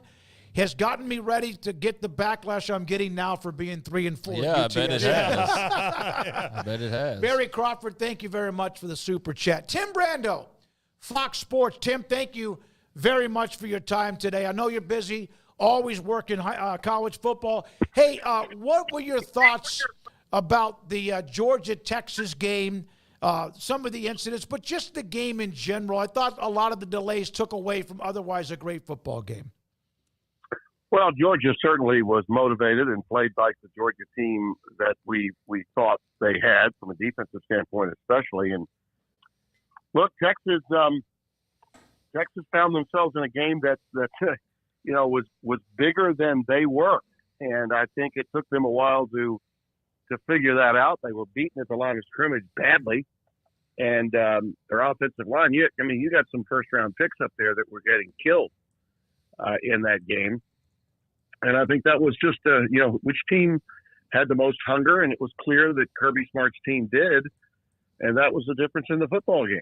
I thought that the most interesting thing about it, to be perfectly honest with you, was the decision to go to Arch when they did. You could tell that the leash, if you will, the leash on Arch was on Ewers was a lot shorter than it had been in the past, and I think probably the reason for that is because Arch has looked really good when he's been in there, and I think that, and some people are talking about this maybe beginning a controversy that Sark has kind of started something up. That's the takeaway that many people had. Frankly, I don't see it that way. I think that he felt like, look, I've seen enough to know that Arch is capable. But even with him in there and his ability to get away from pressure, Georgia's pass rush was just too good. No, it didn't matter who the quarterback was. They were going to have problems. And to Sark's credit, when he came back with Ewers in the second half, Quinn did look better. Maybe the time away for a period of time helped him a little bit. And that gave him a little oomph, if you will. And for a moment anyway, it looked like they might get back into the game. And then again, Georgia just took it away from them. I don't know that overall that the Dogs are that much better than the Horns, but they were on that night. Tim, did you? What do you think of the aftermath of that call? Ultimately, did they make the right bad decision? That's how Craig put it yesterday. Yeah, I put it like this, Tim, is that the original call was bad, but it was worth the change and the flack you got that, as opposed to had you not changed it and all anybody's talking about, no matter what the final score is, oh, well, that play changed the entire game. And that's all you would hear all this entire week. Yeah, in real time, I did not watch it because the game had gotten in my mind. It was already Georgia's. I didn't even think that the game was – I had gotten home because I'd done a Friday game, as you know, with Oregon. And I think I told you guys I thought they might be number one, and here they are. They're number one. But the bottom line is, Iowa State was on the ropes, and that was a game I was interested in. And lo and behold, Rocco Beck took the team 95 yards without timeouts with a 1:18 left to escape against UCF. But I did go back and look at it after I saw, Twitter and X going nuts over the call. So I had it on DVR and I rewound it. Yeah, overturning it was the right decision. Okay, it was. Now, the fact that you had all the debris being thrown by the fans, that added to it clearly. And I thought Kirby in his post-game presser, he decided to, jump on that and say it was precedent setting. I'm getting awfully tired of Kirby Smart and his attitude, both before, during, and after games. And I think it's time. I finally said something this week on another podcast yesterday, and I've gotten my new hate mail is now coming from Georgia fans instead of Alabama fans. There's a media alert for you. Yeah. But he's been anointed now the next Saban by whomever, whoever controls the narrative in the media. And so how dare anybody be critical of Kirby Smart? Well, I'll be critical of him. I called his games as a player. He was a kid that was an overachieving athlete that busted his butt. He's been an overachieving coach and has really earned the right to be considered one of the best coaches, if not the best current coach in America. But the attitude has got to, he should have been suspended before the game was ever played anyway after what he did in that Mississippi State game. And he wasn't because of who he is and the fact that he's, the anointed Saban 2.0 by the Southeastern Conference. That's clear. And going off on the sideline reporter after the game about none of you, not even your network, blah, blah, blah, blah, blah. Stop. Just shut the hell up, okay? We're tired of hearing it over and over again. This notion that just because you were an underdog in the game, yeah, you can motivate your team with that, and it obviously works. I mean, his record when he's been called an underdog in a lot of these games is pretty incredible. But stop, what you're using on your players in the locker room. Don't expect every adult in America to buy it. And I think that it's gotten out of hand. And at some point, if somebody in a position of power doesn't tell him to chill out, something worse than what happened to that kid at Mississippi State that, very few people either reacted to or took the time to watch. The game was not as, highly publicized or as highly viewed as obviously the Texas game was.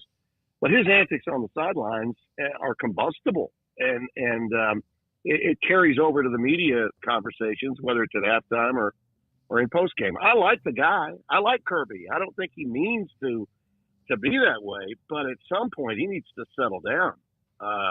You're the leader of these guys, and it's fine to, show your emotion with your motivational material in the locker room, and we're going to beat these blankety blank asses. And if that's what you think great leadership is, fine, go ahead, do it. If it works with them, great. But in the real world, and especially in media, I'm a little sick of it. I am. You mentioned you were on that Oregon call, and the Ducks are number one. Your impressions of getting to see up close and personal, and just compared to what you know of the rest of the standings and the rankings, how confident of a number one are they right now? Well, they are. I think they're very confident number one, and Dylan Gabriel is so good. I mean, he is just so good. And when you go down before the game and watch him up close, you realize this guy's about, I don't know that he's even 5'11". I think he's more like 5'10", and barely that. But his ball, when it comes out of his hands, has that sound. Like that, he spins it so well. It's like a dart that is fairly low. I mean, you can block some of his passes. It's a little bit like a left-handed version of Drew Brees without the great height. If you want to affect him, you've got to get involved and maybe block some of those passes. And that'll happen to him from time to time with slant patterns, and you'll get some balls tipped into the air and returned for touchdowns. That's happened to him a couple of times. But man, oh man, what a leader. And not just with his ability physically, but his mental approach to the game. And they've got all that you need to have in an arsenal, fellas. 3 great backs, guys that can catch passes coming out of the backfield, really outstanding wide receivers. And they manhandled Purdue. And, Purdue was confident coming into the game. And, hell, they had both Devin Gardner and I thinking this game could be fairly close, at least for a half, maybe 2.5 quarters of the game, and they just stepped on their jugular and wouldn't let off. I mean, first 3 series, drive, touchdown. And, when you're coming off a short week after the most exciting and exhilarating win in program history, some say, beating Ohio State the way they did, and one less day to prepare plus a cross-country flight. We talked to them when they got off the plane. It was a little bit late. I'm sure they didn't get to bed until almost midnight the night before. No problem. They did not have any sign of a hangover whatsoever from that Ohio State game, which tells you how hardwired they are for success, and that the roster has returned so much of the talent that got close a year ago against UW and lost both times in very close games. That edge that I think that we talk about Kirby always wanting to create to make his 2-time national champion in the last handful of years feel like underdogs.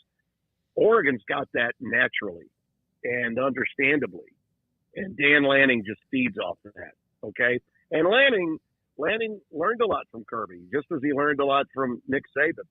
But he coaches with a level of joy and energy, positive, all positive. That's his approach to the game. It's not negative. It's not climbing the rear ends of players when they don't do it the right way. When he shows some energy and passion with them, it's almost always in a positive way. And I think that's the one area where I would differentiate him. And I think that he is the next great football coach of his generation, no doubt about it. And the kid at Arizona State that was his OC, Kenny Dillingham, he's not far behind, by the way. I like him a a lot. Great young coach, too. Yep. Tim, at the beginning of the year, we all picked, the media. We voted for the Big 12. We picked it exactly as it's going. Not really. Not really close. Not really. Yeah. No, not really. Yeah. That league, and one of the things I love about when you put out your top 10 and all that, like you are basing it on, like, who have they played, who have they beaten, and all of this. The Big 12, because they, weren't as good as the PR as maybe the other two, is behind that 8 ball a little bit. But this is week to week the most exciting conference in the country, isn't it? Yeah, as we predicted it would be, and it is. I don't think any one of us had Iowa State, although I did give Iowa State some love. I thought they were one of the 6 or 7 teams that could win it.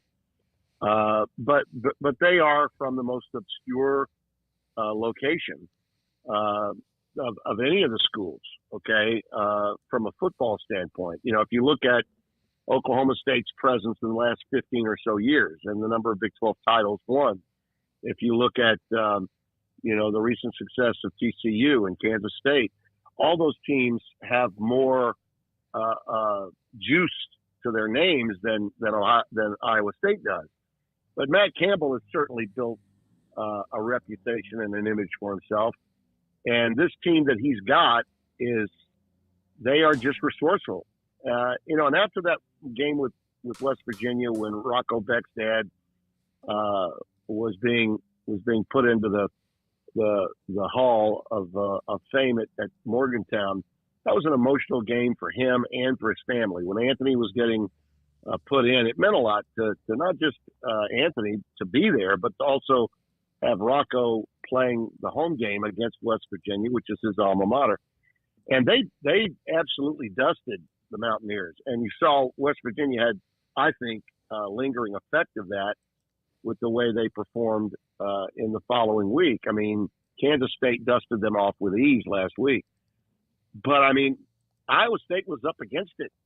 There was a bit of an emotional letdown. Rocco wasn't as sharp. They fell behind early to an outstanding play caller who had lost about a fourth of his team to the portal after the guys had just said, you know what, I'm not going to get anything out of this. I want to stay eligible, so I'm going to put myself in the portal. So with about a fourth of the roster gone, Miles Zahn's team was motivated, and they've got them right where they want them. No timeouts, 118 left, 95 yards to go, and Beck gets it done. I mean, That was just an incredible drive. And what was it, the night before, right after our Oregon game ended, BYU did the same thing to Oklahoma State with the help of 3 missed tackles on the next to final play of the game. Those two teams, fellas, yeah, they didn't have the starting spot that either Utah or K-State had.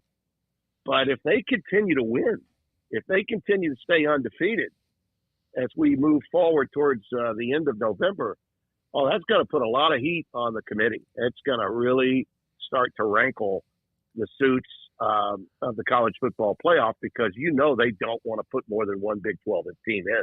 You know that. But if those teams continue to do what they're doing, keep finding ways to win, then it's going to make it awfully interesting when you start measuring the team that happens to lose the Big 12 championship game, right, and only has maybe one loss against a 3, dare I say even 4-team SEC club that they'll be trying to politic in. I think that could happen. It'll be fun to watch.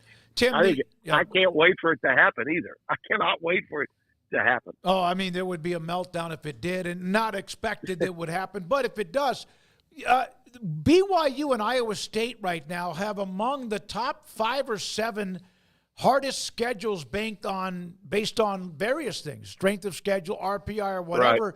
But you don't see any of that. And again, there's a long way to go. And I don't know.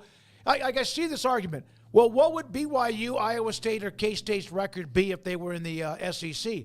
Maybe it depends on what kind of algorithm of a schedule they got. We understand that, but it's almost like if you don't compete in the SEC or Big Ten, it doesn't count. And I don't know. I get it. I understand. I don't know if they would beat the Georgias and Alabama. Who knows? UT, et cetera. Yeah. LSU looks like they're getting better. That's not how it is. It's not what if. It's who you play this year. It's not what's happening. Would you? Yeah, exactly. Whose schedule would you rather have? Would you rather have Iowa State's or BYU's that's remaining, or Missouri's in the SEC? Check that out. Okay, check out what Missouri's had to play and who they have left on their schedule. And they already have 1 L, all right? But I picked Missouri to make it. I had them as one of my 5 teams in my preseason top 15, and I had them in the college football playoff. I think I had them in the top 10. And the reason was their schedule. Their schedule was so soft. Even though you may be in the SEC or even the Big Ten, that doesn't mean you cannot have a soft schedule. Many teams do. Okay, but they don't get penalized the way Big 12 teams or ACC teams get penalized for their schedules. And guys, it all goes back to the narrative and the current metrics that are utilized that are slanted and gerrymandered to make sure that the SEC can get more teams than anybody else. And it's been that way forever. Hell, they don't even have to play 9 conference games. The lack of that data point of having an extra conference game, like the Big Ten and like the Big 12 have had, doesn't even figure into the equation. So that's still an issue that I'll be bringing up, as you well know, come the end of November when everybody begins to grind on this stuff. It's the end of October now. We can just look ahead with smiles on our faces about how compelling the rest of the regular season is going to be, and it will be. I'm not going to rain on the parade here because I love the game and I love the fact that we've got 12 teams getting in. But I'm just throwing caution to the wind that we're still going to have someone getting screwed. Not to the extent of Florida State a year ago, but someone or even a couple of teams could be screwed by this system that has not changed in terms of the criteria for becoming eligible to make the field of 12. It's still as vague as it was with 4. And that means, we're going to have political movement that is going to cost a team that has the wrong name and not enough metrics on their side up against one of those power teams in the Big Ten or the SEC. More likely the SEC than the Big Ten.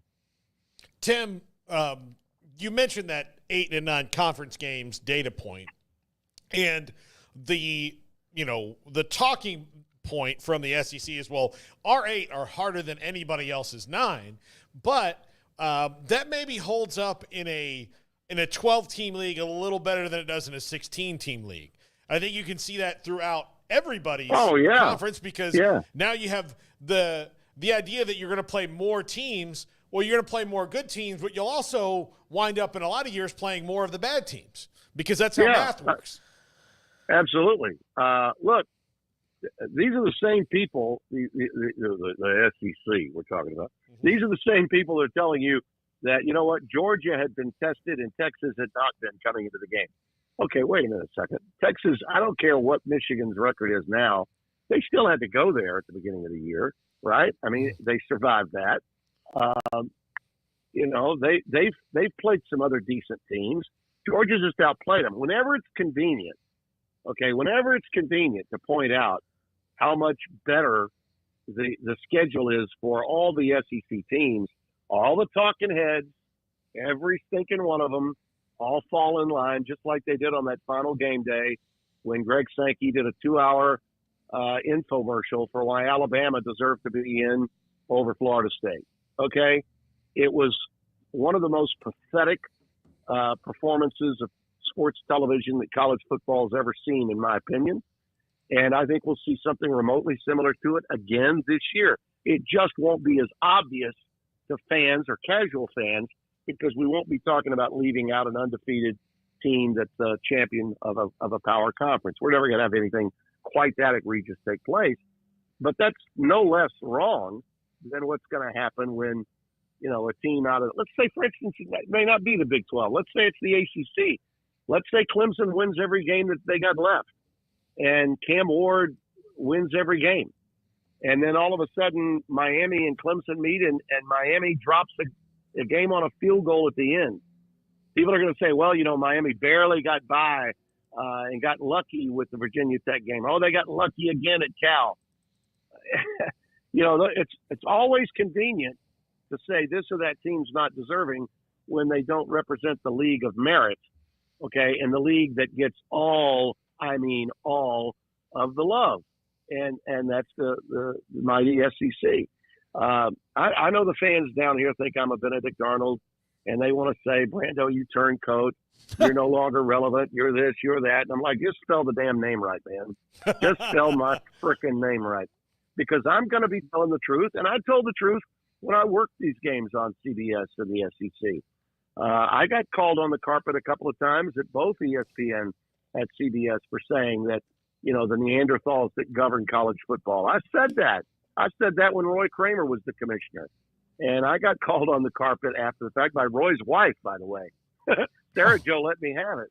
But I say what I see. Okay? I flat out say what I see. And that's what's going to happen at the end of this year. And it's not unlike any other year in college football until we have legitimate criteria that warrants specific things have to be accomplished before you can be in the college football playoff as an at-large member. And right now, none of the bylaws of this agreement have anything specific to keep them from doing whatever the hell they want once we get to the at-large category. Hey, Tim, we were talking about this before you jumped on, but I thought you'd find it of note. Our own David Smoak right here is being inducted into the Texas High School Football Hall of Fame as a contributor. I saw that. Yeah, I saw that. Congratulations, Smoak. Thank you, I'm so Tim. proud of you, man. Yeah. That's awesome. And richly deserved, too. Richly deserved. You know, Thank you, Craig. They had to put him on the list because the other guys are like Jeff Traylor, some dude named Mahomes, RG3. Like, I mean, who's going to that? Who's going to that? They needed somebody to sell the tickets. They had to bring me in to help sell the tickets. But I'm thinking how much do those usually they have to buy tables, right? For every Hall of Fame thing you got to buy tables. Yep. And I'm guessing because you've got family, extended family, and families that were and now aren't but still love you, right? You got all that, correct? Yep. So I can see multiple tables, fellas. I can see, there's no way Traylor or Mahomes, any of those guys are going to sell that many tables. So, He's a table filler. He's got to go in. Yeah, I'm He's the a table I'm filler. the meal ticket for them. Yeah. Oh my God, I love it. Hey, make sure we record that and we put that up on a podcast. Tim, I want to let you know there's a West Virginia. We have a lot of West Virginia fans of all the Big 12, but S. Michael DeHart, tell Mr. Brando that I loved his lead-in about West Virginia and the West Virginia coal miners before the Iowa State game last week, a week before. As a son, grandson, and great-grandson of West Virginia coal miners, it brought chills to me.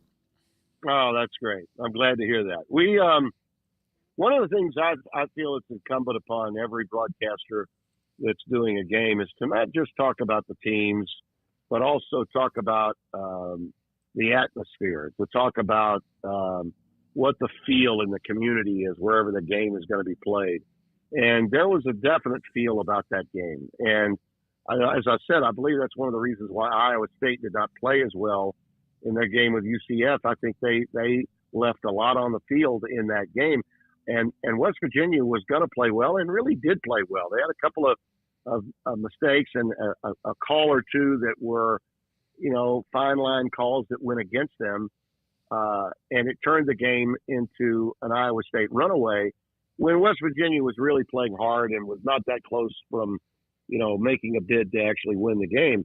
But it was a blackout game just a week after Iowa State had a whiteout game against your team there at Baylor. And that emotion was palpable at both places, in Ames the week before and then in Morgantown the next week.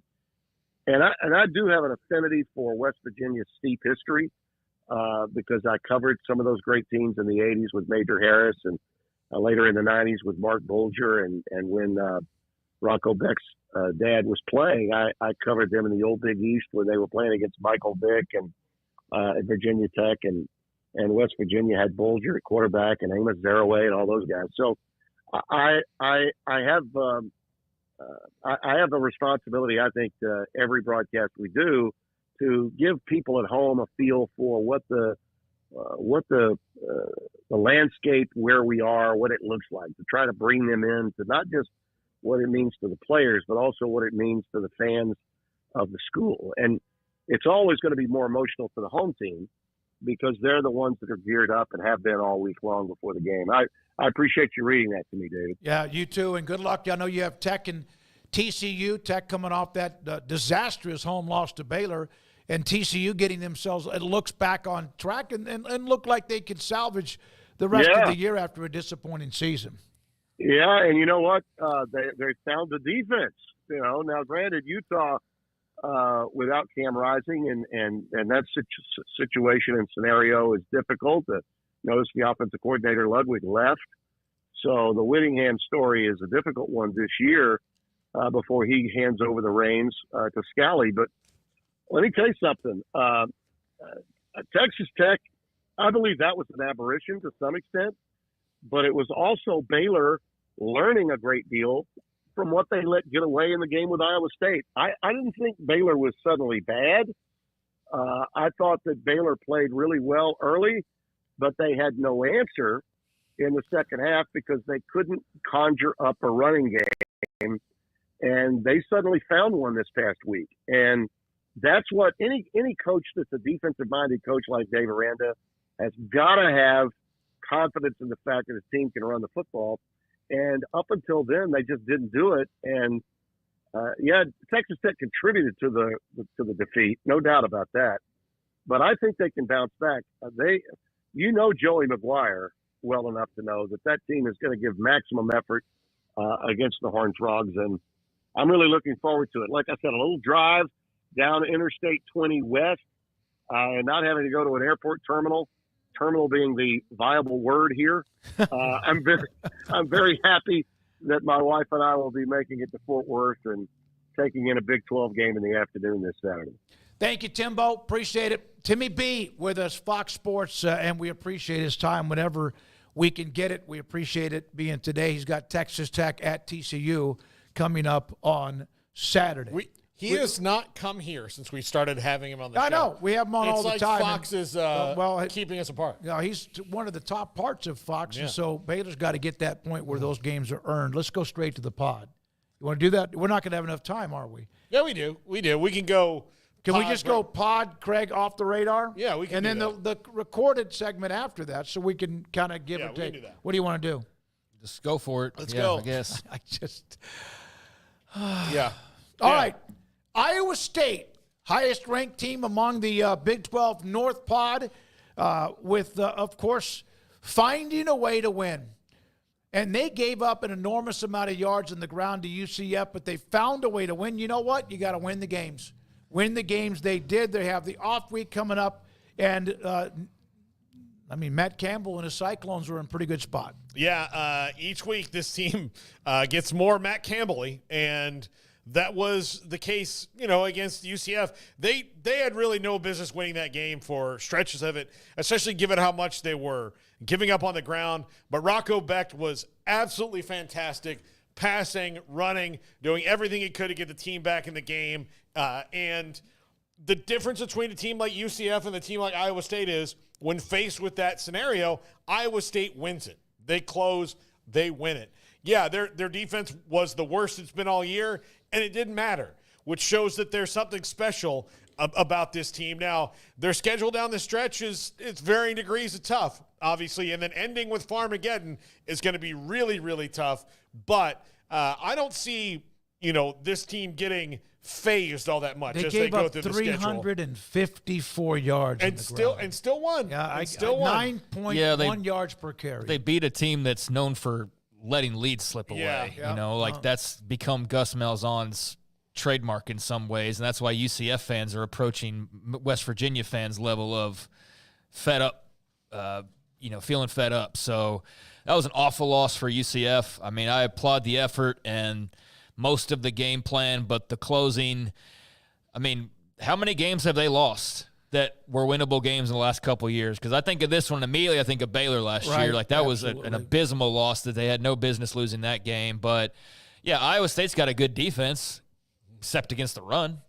And that was very evident. They have some work to do in that regard, and they are very lucky they've got a seasoned quarterback who's playing with a lot of confidence and playing really good football, and they've got great targets like Jalen Noel to help, in a time of need, because they were up against it. They looked like they were going to take their first loss, but they were given a little bit of an opening, and, Becht engineered some points there late. So, it's all about just winning the football games and moving on to the next one, and Iowa State was able to do that. I think there are some lessons to be learned. I think there are concerns to be had, especially about defending the run.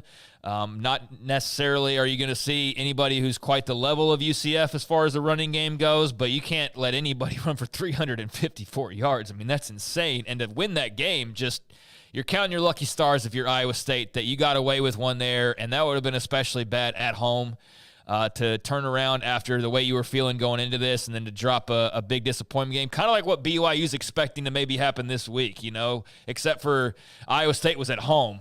That letdown, they overcame and survived the letdown, if you will, and walked away with a signature win that is going to propel them increasingly into the big picture conversation. But they get their last little breather here and giddy up for the home stretch. But love what they have at quarterback, love some of the playmakers they have, but they've got to get better in certain elements on defense. They have Tech at home, at KU, and maybe KU starting to turn a corner. We're about to talk about them.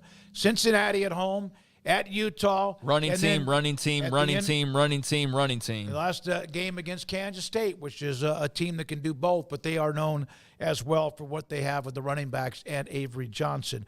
Kansas State and KU, both in the Big 12 North pod. Both are playing each other, both coming off wins. Let's start with the highest-ranked team here, and it's K-State and also Chris Kleiman. Oh, they're just a nose ahead of Kansas, aren't they? That's one of the things I thought about this game early in the year was the winner of this game is going to set themselves up to be in the Big 12 title game because I thought that Kansas was going to be really good. Kansas has not been really good. They haven't held leads. Now, they did throttle Houston last week. This is a different animal. So, if K-State loses this one, they're probably on the outs when it comes to the Big 12 title game and their chances to get in that, because they're going to be clawing back in it with 2 conference losses, and that's going to be tough considering there's 2 undefeated teams that would have to lose a couple of times, one of whom they would absolutely need Iowa State to lose and then beat them at the end of the year. Exactly. So you need a lot to happen there. I expect this game to probably be better than most would expect if you just looked at the records, because of the rivalry and because Kansas is, as bad teams go, they're one of the better bad teams, because it's not like they're getting blown out every week, but they're still not good, and they still keep losing games. And I like what I've seen from Kansas State the last couple of weeks when it comes to winning when the run gets stopped. Craig, I'll say one thing, and then you could lead into it. I've said I set this up, and you guys go after it. But Kansas State has just won games at Colorado and at West Virginia. And they hammered the Mountaineers, who might be on empty. But that's nice to win. I don't care who you're playing, back-to-back road games. Yeah, I mean, I agree somewhat. I think we need to take some of the Tabasco off playing in Morgantown for the time being, though. Yeah. I mean, I think that I agree. I think going and winning on the road anytime is something impressive or something to celebrate, because it's just, hey, it's not your place. To go into somebody else's place and win's a big deal. But this ain't your mama's Morgantown. No. So I'm not quite as impressed by that as I might be otherwise, especially because Iowa State just did it the week before. So West Virginia, when we get around to them, you talk about 2 golden opportunities right there for Neil Brown, and you understand why the talk is the way that it is right now after the last couple of weeks. But for Kansas State, Avery Johnson, really good once again throwing the football. Didn't have to run in this game, but this was a tight one at halftime.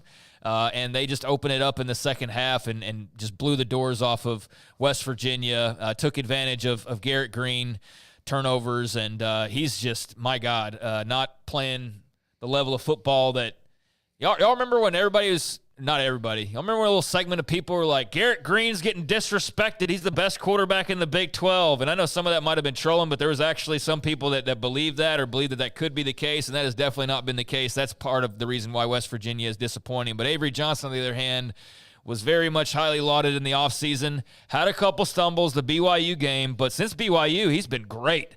And I said it the night that it happened, and I maintained that was one of the best things that could have happened to him, was going through that BYU experience, because nothing's going to compare to that for him the rest of this way, unless they're like in the semifinal of a playoff game or something, and even then it won't be a crowd like that. So I think that, yeah, it hurt them in terms of their ranking and, being perfect and all that, but I think that game actually did them a world of good. Now you've gone into Morgantown, you get a win that you were expected to get, but you just never know in a conference like this. Evidence being BYU and Iowa State this past weekend. Yep. So you went to enemy territory against a team that's desperate to win, against a coach that was desperate to win, and you flexed on him, and you did it without breaking too much of a sweat, especially there in the second half. So I think Kansas State's sitting pretty. I think they're obviously highly favored for a reason heading into the Sunflower Showdown. But like John Kurtz said, and like you say with any rivalry game, like you never know. No. Like you got to be ready to play. So we'll see if they're ready against the Jayhawks. And then there is West Virginia. Man, I get an email almost weekly from not just Bobby down in Myrtle Beach or S. Michael DeHart or Chad or anyone else. They have. Did we talk about Kansas? Not Oh, really. yeah, I thought you were. I thought we did, but no. Let's stop. Put the brakes on, and great win for them. They needed a win, and they boat raced Houston. Yeah, I mean that was really encouraging. Granted, it's Houston, so there's kind of that caveat, but I thought that they did exactly what they needed to go and do. You go and beat a team that you should be better than, that you should go and beat, especially playing your home game. And so they wasted little time, and Jalen Daniels looked really good. You mentioned the name Kobe Bryant earlier. He was sensational as well. So first Big 12 win, second win on the season, and maybe a little bit of confidence, and we'll see how they perform this week against their hated rival. But I think Jalen Daniels has quietly had a pretty good season in some cases. Like, I know there was the early stumbling blocks, but I think the last couple of outings he's actually showing some signs of improvement. Not like player of the year level, but certainly a lot better than when he was knocking the rust off earlier in the year. So I think that's a feel-good win for KU. You can't celebrate it too much because of who it was against, but you played good football, and that hasn't been the case necessarily all year. And you went and grabbed the final score, and you ran with it, and you didn't leave there be any doubts. Yep. You're going to lose another close game. You didn't even let it approach that territory. So you did what you needed to do against UH. No, and Jalen Daniels was really good. And as you mentioned, Kobe Bryant winning the Nagurski Award, 3 picks in that game. They have the ability, and you look at some teams that started flat, and you look at their schedule and how it might open up, that some might be able to get on a 2 to 3 game run to try to put themselves in position to be bowl eligible. And those same teams have no wiggle room whatsoever. The thing about them is they got off to that terrible start, but the 2 toughest teams they've played are maybe the second and third weeks. Illinois on the road, who's pretty good, and UNLV. Yep. So that's how they started off after that Lindenwood win. But they've got K-State on the road, Iowa State at home, BYU on the road, Jesus, Colorado at home, and then at Baylor. Maybe the 4 best teams in the conference, if it all, based on attrition, et cetera. Good Lord, I did not know that's the stretch. West Virginia, well, listen, they're struggling. They're 3-4, lost to K-State, got blown out at home. Now they go on the road at Arizona, at Cincinnati, who's obviously a fun team to kind of watch, or at least a grinder. Then they have Baylor, UCF, and they finish at Texas Tech. But let's talk about, for right now, Neil Brown. They are 3-4 and back-to-back road games, and maybe they need to get the hell out of Morgantown. Maybe they do. That was really, really bad. They lost combined games to Iowa State, K-State, top 20 teams, 73-34. Yeah, they're and then throw that Penn State game in there earlier in the year, and they're getting blown out by the plus team. So getting on the road against Arizona, another team that's struggling like you are, is pretty good. But again, you've got they've got to get right in a hurry because they've got to go to Cincinnati, which is no slouch after the bye. They've got Baylor coming up if they're on the way up, and they end the season at Tech, which I don't think is going to be easy for anybody at that point in the year, especially if Tech rebounds after this last week and still sees itself within shouting distance of the title game.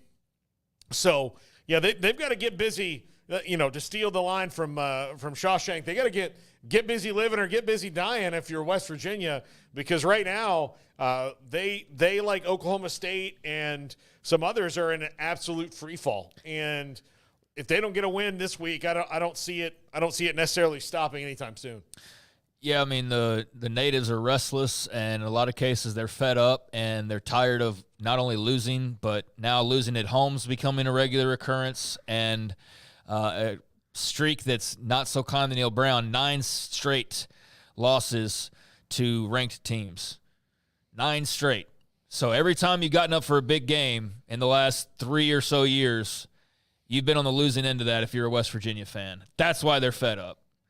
And you had 2 opportunities back-to-back in Morgantown these last couple weeks, and you blew it. So, yeah, I think the climb has been a long, laborious process that people have, been along for the entire time, or maybe took a break and rejoined it after a certain performance. But I think more than ever since it started, there's a lot of people who have called it quits on the climb. And I don't know if it's enough to actually create change, or if Ren Baker's even thinking of that at this point, but it's getting noisy, and like I said, the fans that matter are the ones that are being loud. It's not like your outside fans that are trying to pour salt in it's like, no, it's Westford, it's Coos. It's those folks that are just fed up, and Garrett Green was not good. A couple of bad picks that led to scores, and you just can't have that in a game of this caliber. I mean, he's 9 of 19 for 85 yards passing.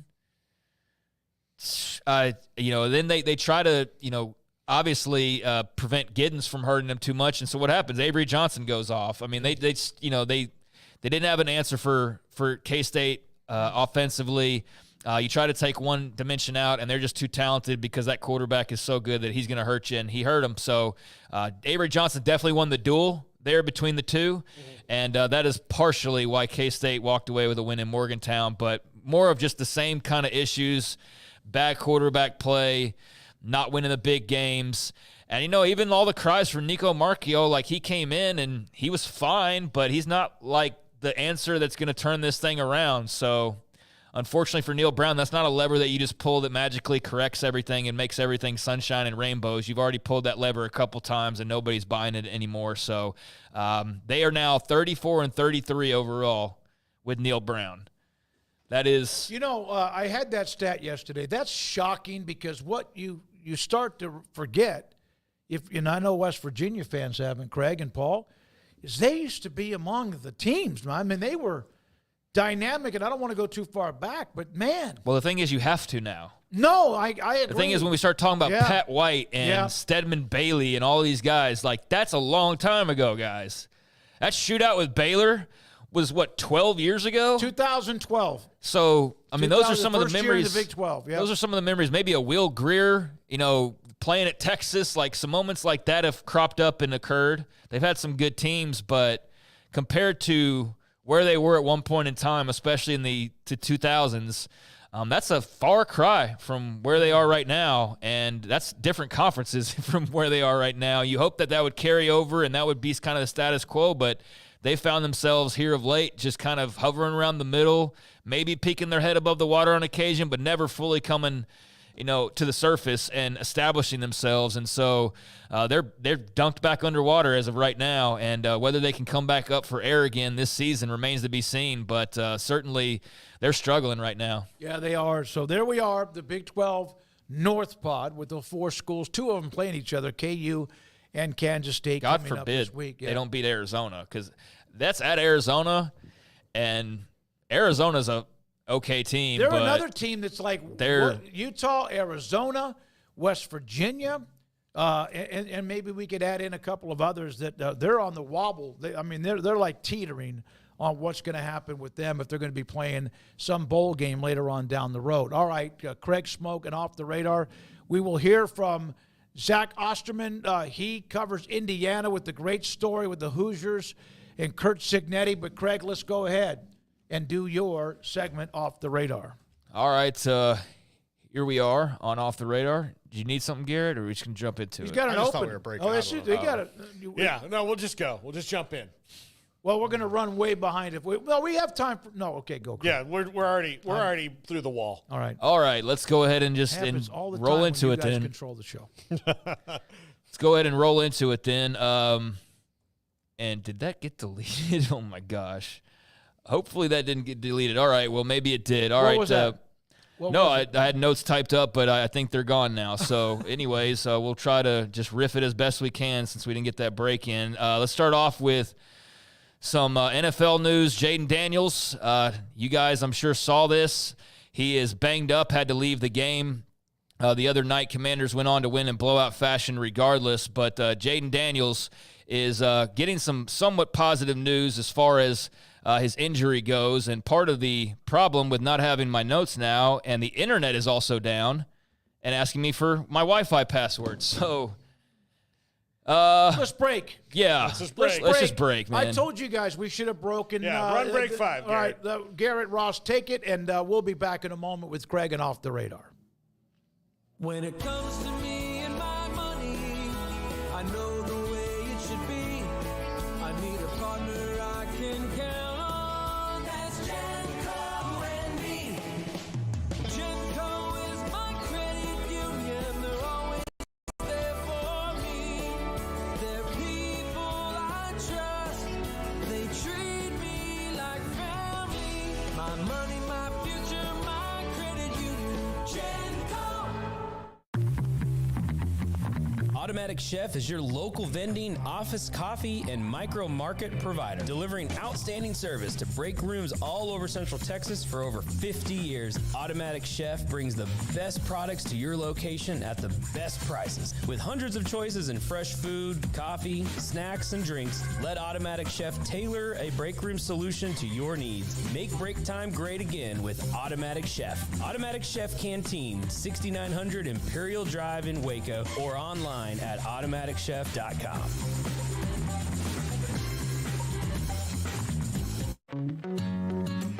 Established in 2007 and independently owned, Alliance Bank Central Texas is committed to helping families and businesses meet their financial goals. From their tellers to their board of directors, they know the importance of superior service and competitive products. Customers have confidence knowing that their financial needs are in good hands. It's your bank, Alliance Bank Central Texas, with 2 Waco locations, 4721 Bosque Boulevard and 191 Archway Drive on Highway 84, and at AllianceBankTexas.com. Member FDIC and equal housing lender. Hi, I'm Mark Stewart with Bird Colgan Ford. It's that time of year, it's football season. Bird Colgan Ford is a proud supporter of the best high school football right here in Central Texas. BK Ford is proud to sell the #1 selling truck in Texas, the F-Series truck, 47 years in a row. Come see the largest showroom in Texas and experience better at Bird Colgan Ford.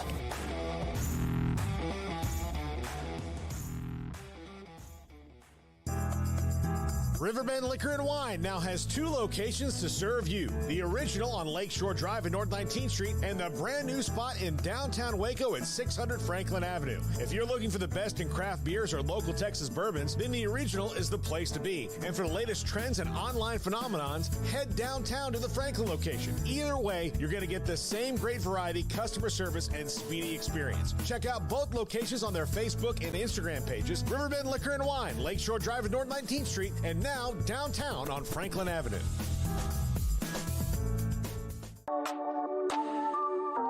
This is Craig Smoak's Off the Radar, presented by Alliance Bank. They take pride in making banking easy. AllianceBankTexas.com. All right, welcome back to Off the Radar here on 365 Sports, and hopefully the internet stays connected. Unlike the last few minutes, I think I've got enough notes to get through this segment, and we can restore some sort of order here. And I started talking about Jaden Daniels, and then the internet went kaput. So I'm going to actually pivot and get to the best stuff first, which is, I think, of the most interest to our audience, and that is not the full picture of the TV ratings, not even Big 12 or ACC or – well, anybody outside the SEC mentions, but we did get the big rating on the biggest game of the weekend and really the top 2 games of the weekend, which both happened to be the SEC on ABC. Georgia and Texas, you wondered what kind of an audience they would get for this one. Well, 12.9 million was the average viewership for Georgia and Texas on Saturday. In the late half of that SEC doubleheader, it peaked with 14.1 million viewers, which is the largest college football audience on any ESPN network since Michigan-Ohio State back in 2016. The only game that has outdone it on those networks in the past decade was the 2014 Iron Bowl, which pulled in 13.53 million.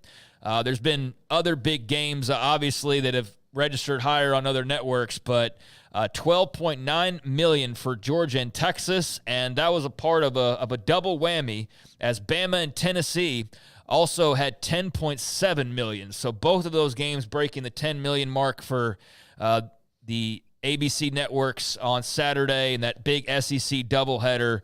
So, yeah, all told, you had, what is that, 14, nearly 15 million people between the 2 of those games. And as I mentioned, the big peak, 14.1 for Georgia, Texas. As far as the most watched games this year, Georgia, Texas is the new #1. And then you have Bama, Georgia, which took place, was that last week? I'm already losing track. Or 2 weeks ago? 2 or 3 weeks ago, because they lost to Vanderbilt. Oh, yeah, and they just lost to Tennessee. Yeah, you lose track of all that. But, yeah, so that was a couple weeks ago. That was the second most watched game now, which drops behind Georgia, Texas. And then Bama, Georgia. They're at Bama, Tennessee, excuse me. They're at #3 now. So Georgia, Texas, #1. Bama, Georgia, #2. Bama, Tennessee now #3, and it makes you wonder, like, CBS, you let all this go? Like, no, I brought all that we've up. seen I did, from yeah. ESPN and ABC this season is like, look at these massive ratings for all these SEC games we have now, and they have been promoting and promoting and promoting, and I get it. But, yeah, huge numbers for those 2 games, as you might expect. Both passed the 10 million mark. Both passed the 10 million mark in the case of Georgia, Texas, nearly at the 13 million mark. Well, wow. It's unbelievable. And CBS still has these big, large Big Ten schools from all over the country. And there's some monstrous type fan bases and alumni bases. But, yeah, I thought I saw a stat or a grid a week ago, maybe Friday, going into the weekend, that 12 of the top 14 games, 12 or 11 of the top 14 games were on ABC, ESPN, and SEC games. They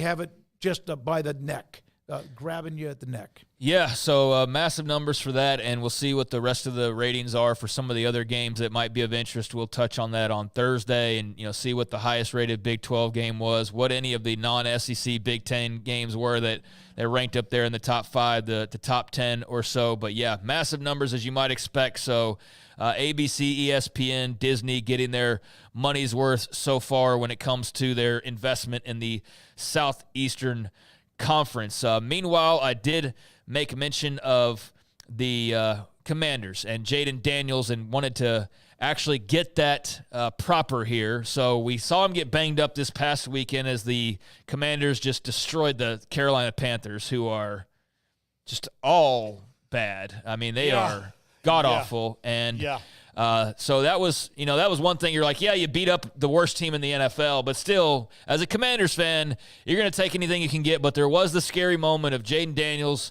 getting injured. Fortunately, he did not suffer long-term damage to his ribs, which was the big injury that he suffered on the first play from scrimmage. You can see him kind of dealing with a little bit as he got tackled from behind on a long run and fell real strange. And fortunately, the way he fell, I was worried about like way more severe injury occurring, kind of like Rangel in the BYU game. A situation like that where he's out for the year, broken collarbone or something like that. But the rib injury, according to Dan Quinn, is week to week. So that is what the official word is on Jaden Daniels. Your thoughts on where Washington finds himself now, knowing this as well? They're 5-2. They're on top of the East, and Marcus Mariota played pretty well, but it was against the Carolina Panthers, so I don't really know what to make of it. And I do know this. Jaden Daniels is special, so they need him back pronto. Look, they're a good team. And, look, Brian Robinson got hurt but came back. They've got depth that they haven't had before. They like going to work, which I don't think any Washington team in the last 30 years that Dan Snyder owned the team really enjoyed doing that. And so, the NFC East isn't good like it normally is. Well, that's still kind of the Giants are hot garbage. Yeah, the Cowboys are at medium temperature garbage, and the Eagles are good. The Eagles, they're going to be healthy and they're going to be good and they're going to be fine. But it's not this is not a 4-team race at all. So I think they've got a great shot to be a playoff team, and we'll see what happens from there. The NFC as a whole isn't really, who's terrifying? San Francisco is so banged up right now. They're going to be scraping the bottom of the barrel on, wide receivers and McCaffrey's not back yet and all that. Ayuk's out for the year now. Ayuk's out for the year. This is an NFL conspiracy to set up the Cowboys when they have to have a win. Sure. If they don't beat San Francisco this weekend, Jordan Mason's going to run for 112 yards against y'all don't know this, but for like 30 years, he's literally been doing the same game of like the Cowboys always get the benefit of doubt. And it was actually like there was something to it when they were winning Super Bowls and they'd win every close game like the Chiefs do now. I'm telling you. But they haven't done anything in 20 years. Yeah. So it's not even a valid joke anymore. Well, I know, but they win just enough to keep the audience excited. I don't think so anymore. I really don't. They will, okay. A box of chocolates. They win in San Francisco. No, they're not going to win in San Francisco. They're decimated. Doesn't matter. I could see them winning in San Francisco just because of all the injuries, but if they don't, I won't be surprised by that at all. They always win the game when they have to win the game when it's a road game. Okay. All right, yeah. Your bit on the Cowboys needs some retooling because it's a little out of date because of their lack of success. So they're definitely not, riding the magic broomstick anymore. The Chiefs are fully in control of that bad boy and seemingly get all the breaks and all the wins nowadays. So you had a little update there on Jaden Daniels. That could certainly play into the Cowboys' fortunes moving forward. But last night in the NFL, another doubleheader. You had the Cardinals winning late on a field goal against the LA Chargers and Jim Harbaugh. The Chargers had to settle for 5 field goals in that game. They could not get in the end zone. So Kyler Murray and company get the win, even though Marvin Harrison Jr., it's still like there's a little friction there just because he's not getting the ball. And I don't know, it's just kind of a little something from last night that was interesting. What's he had as far as I don't watch the Cardinals much. Like, has he done much this year?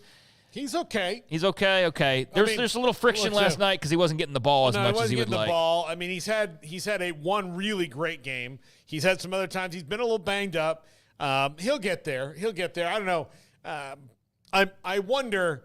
His father is a very strange duck. Mm-hmm. Anybody will tell you that. People tell Craig that all the time. Yeah.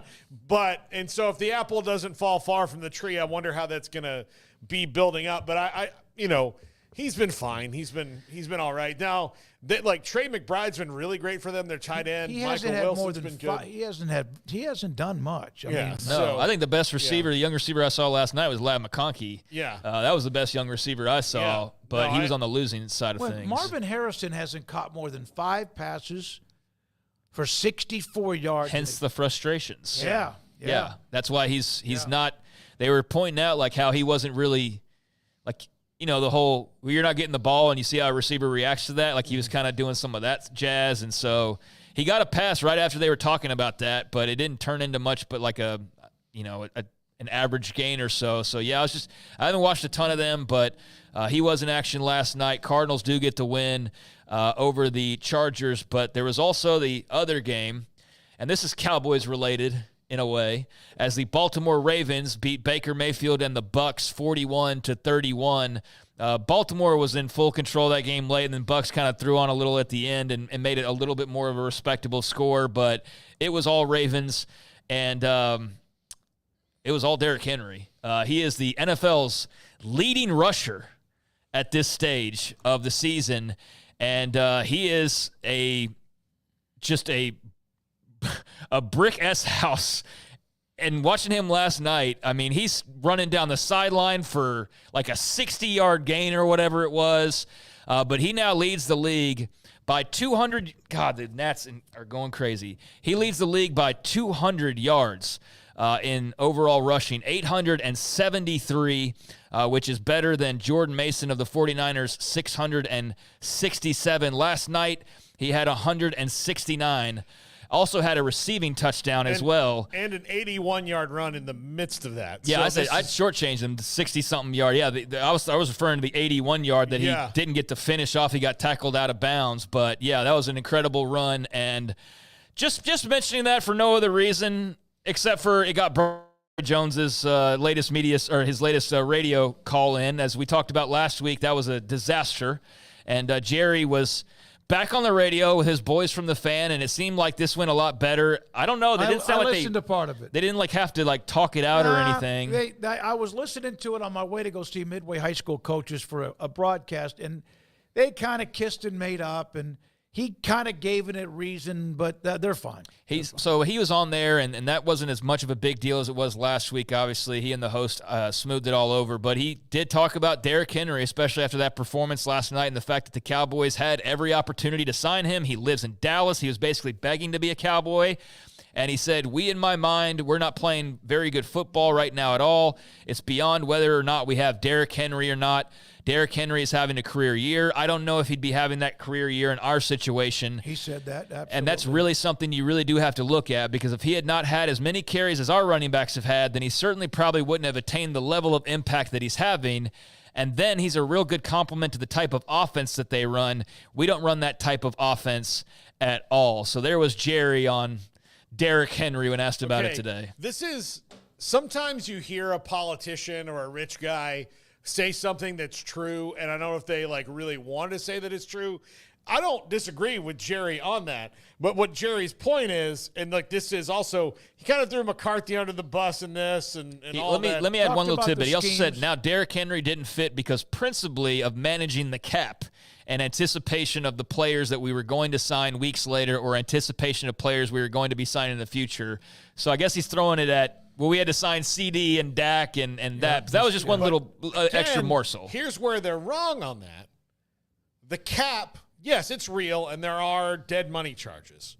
But if you are proactive about it, you can do the things that you want to do and may need to do for your team. The Cowboys have used that as an excuse to not be creative for a very long time. Right. And, the we like our guys thing is great. And look, they do draft well. But sometimes you do need to go and say, okay, what do we need to do to help Tony Romo? What do we need to do to help Dak? Let's go do those things, and then we'll worry about the cost after we add another trophy to the case. But that's not what they're doing. They're afraid of the cap, but it's Bigfoot. They've never seen it, but they think it's there, and it's ridiculous. You're angry about that. It's Watch so that ridiculous. 81-yard run last night and see how you wouldn't be angry. And then look, okay, you don't want Derrick Henry there. Fine. You do not address the largest position of need in the draft. Then you bring back Zeke, and you're like, oh, no, Rico Dowdle's great. We like our guys. Shut the up. Whoa. Yeah. That's what I want to say. Jared, hit the dump button. Up. Yeah. Shut up. So Derrick Henry having himself a good year. Maybe it wouldn't have been that way in Dallas. Jerry seems to think that way. He also could be just making it appear that way because he doesn't want to be yelled at for not signing the obvious star in your backyard there in Derrick Henry. But I don't know. I kind of agree with him on the style of the Ravens and all that, but you can't tell me that Dak having Derrick Henry back there wouldn't be helping him out. Give me a freaking break. He kind of mentioned what he said about Henry, two things. It kind of the offensive line would not be opening up the same holes, although he makes some of his own. He did throw in a jab about the scheme. A little bit of a jab about how the coaches are and what they're doing. Whose fault is that, Jerry? Yeah, I know. I'm just your fault. I listened to it because RJ wasn't there, and everyone made fun of him because he wasn't there. But he had a previous commitment. Oh, I'm sure he caught some S for that. Oh yeah. Scared of Jerry. How you doing, RJ? Scared of Jerry. Yeah. Jerry punked you. Yeah. So, anyways, a couple more notes. This for Friday, really, but the World Series is set. It's been set now for a couple days, but Major League Baseball got a gift from the gods as it will be Yankees-Dodgers starting on Friday in Los Angeles, Chavez Ravine, Dodger Stadium, Game 1. We know that Garrett Cole will have the mound for the Yankees in Game 1, and the Dodgers have not made up their minds yet, but we'll see what the ratings look like. Baseball is nosediving in national popularity. I think that's been proven by the ratings over the last several years and the changes they've tried to make it more entertaining. But they ought to get very healthy ratings for this, and if not, then they had great ratings for the series prior. You brought that up? Is that what you were saying? No, I was just saying baseball's lacking in popularity. Oh, no. Okay. So their numbers in the playoffs this year have been better than they've had in a long time. Okay, that's fine, but I'm more worried about the World Series ratings and Dodgers-Yankees, what those are going to look like. So I think those will be a great predicator of where you are actually in terms of how much they bring eyeballs into your product and how much of a boost that could give you versus, let's say, Rays versus Dodgers or whoever. This is the best the Yankees have been in a long time. It's the best the Dodgers can be with the biggest star in the game. The Yankees arguably have the other biggest. It's star-studded. I would say of the best 10 players in baseball, 4 of them are in this series. Maybe 4 of the top 5 or 3 of the top 5. I mean, Ohtani, Judge, Soto, and Mookie. I mean, how do you get better than those 4? Did Amanda tell you she didn't like Mookie Betts? Yeah, she did. Said she didn't like Mookie Betts. That's when he proposed right after. Yeah, we're done with her. We don't. Here's the thing. We're not here for Mookie Betts slander. It's not his fault he got traded to L.A. So what are y'all's thoughts on Dodgers-Yankees? Anything at all? I want the Dodgers to win in 4 games. I want them to win 44-0 in every game. I do not want the Yankees to have another World Series trophy. It's been a while. It's been since 2009, and it can be a while longer. Yeah, it's like it can be a while longer. When you have a logo like that and that kind of tradition, but you have droughts. They had a long drought before they had that team that they had the free agency in the late 70s. Then they had a longer drought, and they won like 2 or 3 in a row. Then they had the long drought until Jeter, Bernie Williams, and that team in '96. And I if you're a fan of Freddie Freeman, as you should be, because he's one of the best dudes in baseball. I mean, he's not in the top 5 he's probably in the top 15, but he's still also a great player for them. Garrett Cole, one of the best pitchers in the league. The Dodgers have them all over the place. So, yeah, this is what it's all about. I get it as a baseball fan. I just, as a person who doesn't support the Yankees and anything about them, I'm – what have they ever done to you? Yeah, I'm rooting for the Dodgers, if anything. No, I don't really have a dog in the fight, but Max Muncy plays his ball around here, so hopefully he can go get himself another World Series ring, and they can keep the Yankees' streak of not winning World Series alive for a little while longer. But it's a lesser of two evils for a lot of people, certainly. So that starts up on Friday, but I just wanted to at least mention that because that occurred over the last few days. And then finally, a couple games in college football tonight. FIU will be playing host to Sam Houston. Sam Houston, about touchdown favorites in this game, despite being the road team. They are 5-2 overall, 2-1 in the conference. FIU's 2-5 and 1-2 there in Conference USA. So a CUSA battle, and FIU will be unleashing and debuting their Vice U uniforms tonight, which got the Miami pink and teal and like those kind of Miami Vice colors. Their Vice U uniforms will be unveiled or debut tonight. So, that is going to be a little bit extra. They're at Pit Bull Stadium, if you guys will remember, where FIU plays their home games. Dale. Huh? Dale. Yeah. So that's tonight at 6:30 on ESPNU, and then UTEP at Louisiana Tech at 7 o'clock over on CBS Sports Network. Not a battle of two great teams. La Tech 2-4, UTEP 1-6, but another Conference USA battle. They got their first win last week. UTEP.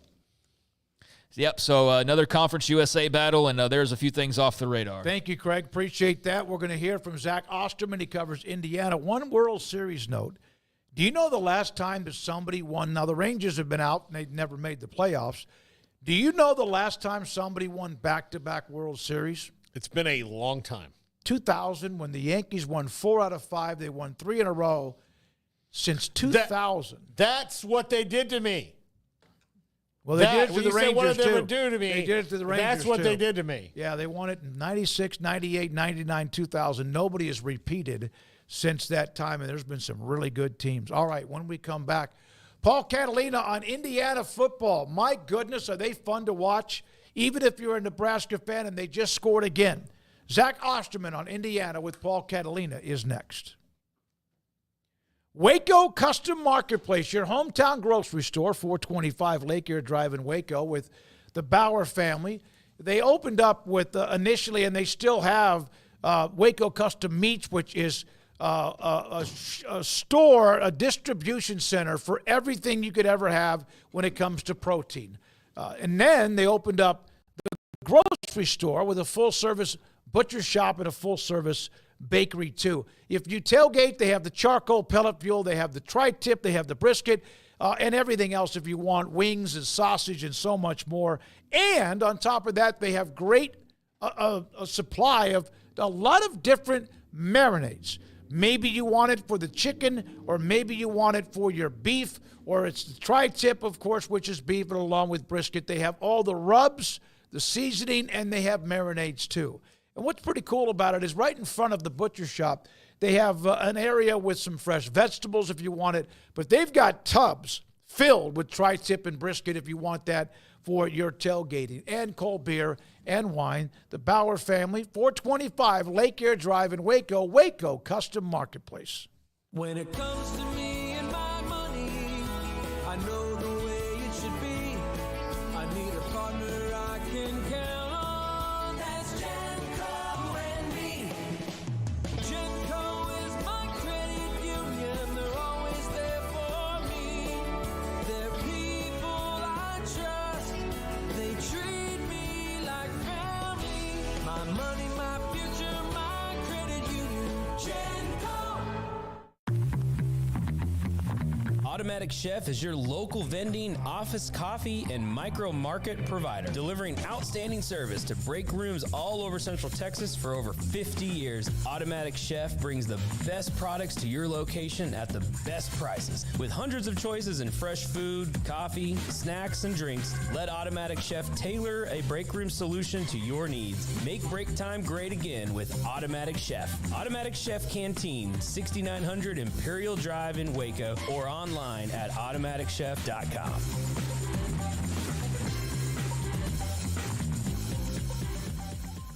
Bambi SQ, what is the number one reason or two or three reasons, Bambi, that people should contact House of Travel? As a travel agency local here in Waco, we can take care of all your bookings, your payments, answer your questions, help you when there are issues or problems, things that may come up that you don't know what to do or how to fix them. People don't realize we don't charge a fee for what we do.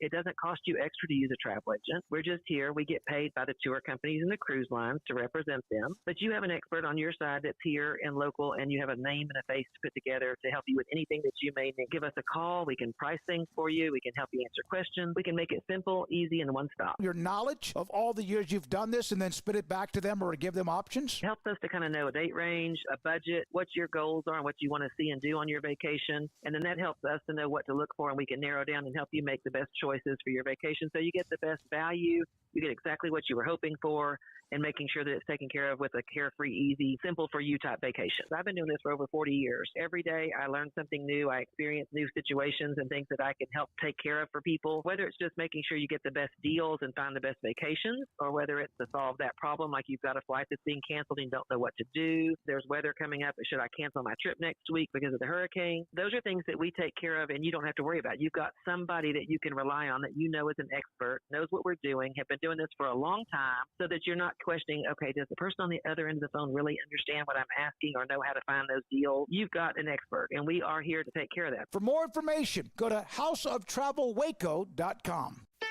Don's Humidor, your home with a 48-foot walk-in humidor with the elite cigar brands from around the world, including the #1 cigar of the year, Aging Room Cuatro Nicaragua. Plus, they have the great brands like Macanudo and Artur Fuente, Rocky Patel, Aston, and so much more. CBD, great for sore muscles, aches and pains, sleep, Vita Dreams, and anxiety, mild depression, general health and wellness. Their staff very knowledgeable on the subject. Don's Humidor in the Townwest Shopping Center off Valley Mills in Waco.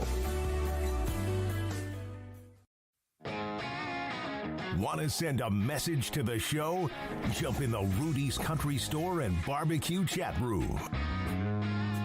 Zach Osterman with us here on 365 Sports. He covers Indiana football for the Indy Star. And Zach, this is such a crazy season that is going on with Indiana and Kurt Signetti. Google me, I win is probably going to be the top selling T-shirt in the Big Ten this year. What other than I wouldn't call it major talent infusion. I mean, like, he got transfers in, but other people have done like larger roster rebuilds. What has he brought that they were missing? I think you do have to start with like the confidence that he's provided, the success that he's kind of been able to use to ground, everything he sort of asked of his team. When Indiana opened up last year, there was a real sort of determination on the part of Indiana's athletics department and the people running the search to get somebody who'd been a head coach for a while, someone with a career-winning record, someone who'd been a recruiting coordinator, in their past, someone who had coached quarterbacks in their past and coached offense in their past. The belief essentially from Indiana's perspective being Indiana needed to be able to find somebody that could kind of see the whole picture very quickly and was not going to need to grow into the job very much, because this is obviously one of the more difficult jobs in the Big Ten. But on the other hand, Indiana has made significant strides in things like facilities and NIL fundraising and things like that in the last few years. And so there was a feeling from Indiana's perspective, if they could get the right person, I don't know that anybody saw this coming, but that they could kind of flip some things around pretty quickly. And then I think how many crazy high impact transfers did Indiana add? We can kind of have that conversation or that debate, but I do think there was also something to be said for the fact that there was a lot of sort of natural post-coaching change roster turnover that Curt Cignetti and his staff used as an opportunity to, kind of attack the portal for guys that had, A, were veterans, and B, had been in winning situations in the past, whether it was coming from James Madison with him and the assistants he brought with him. 6 of his 10 assistant coaches were with him at JMU last year. Or it was, players, a couple players, including Curtis Rourke from Ohio, been to back-to-back bowls. A couple players from Wake Forest who had obviously, had some success in recent years under Dave Clawson. A couple offensive linemen that knew Bob Bostad, the only coach retained from Tom Allen's last tenure, or last coaching staff, I should say. The only coaching staff retained during the coaching change.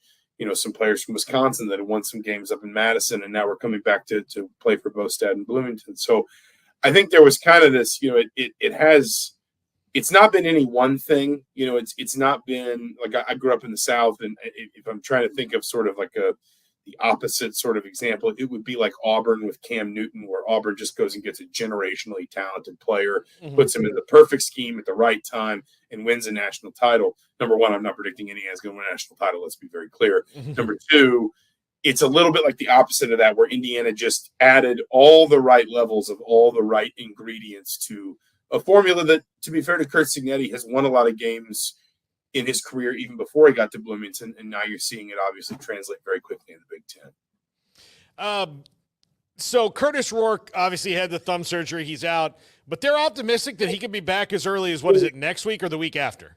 Yeah, I mean, they think maybe Michigan State. I think it's, I think it's best I can, and obviously, how college programs are with injuries. Yeah. Sometimes they're sharing, and then sometimes they decide there's a water's edge they stop at. I think the determining factor is essentially just going to be how quickly you can grip a football with real assertiveness. Because if you can't grip with that thumb, you can't deliver the ball really accurately. He threw, I want to say 4 passes after the injury appeared to occur on Saturday against Nebraska, and you could kind of see there was just a discomfort.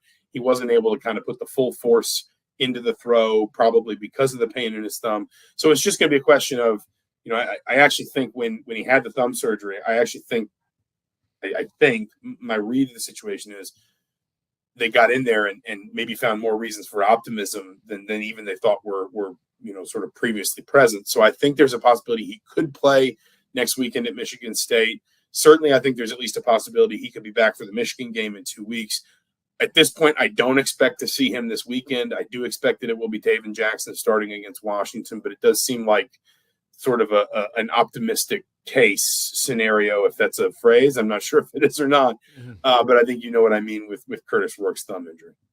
Yeah, absolutely. Yeah, of course, I can't wait till injury reports are obligatory throughout college football. It will make it'll make our job easier. I don't care about the gambling end of it. I'm just curious on your job, our job, the same kind of thing. I just think it's stupid that we have to guess all the time, and you're sitting at a press conference going, how about now? How about now? Just tell us when. Right. Yeah. And I mean, it does seem like everything's moving. I know the SEC has the availability. I think the SEC, has started updating theirs midweek. The Big Ten just does the Saturday availability report. And even that is, still fairly vague, but you at least don't have to get up to the press box and get your binoculars on and try to figure out who's not in pads and, is anybody in a boot or whatever. It would be nice if we just moved in that direction, especially as a lot of this is, frankly, more, I guess probably the word would be professional than it used to be. It does feel like, why can't we all kind of get to this place where, we can share a lot of this stuff much more on the up and up? With the schedule they've got coming up, Michigan State struggled this year. Michigan obviously is not the Michigan we saw last year. They have no idea who their quarterback's going to be from week to week, from snap to snap, really, depending on how it's going. The only team that they have left that's, at least on the surface, scary is Ohio State. How reasonable is it to think that this team could wind up in the playoffs, even if they don't wind up in the Big Ten championship game?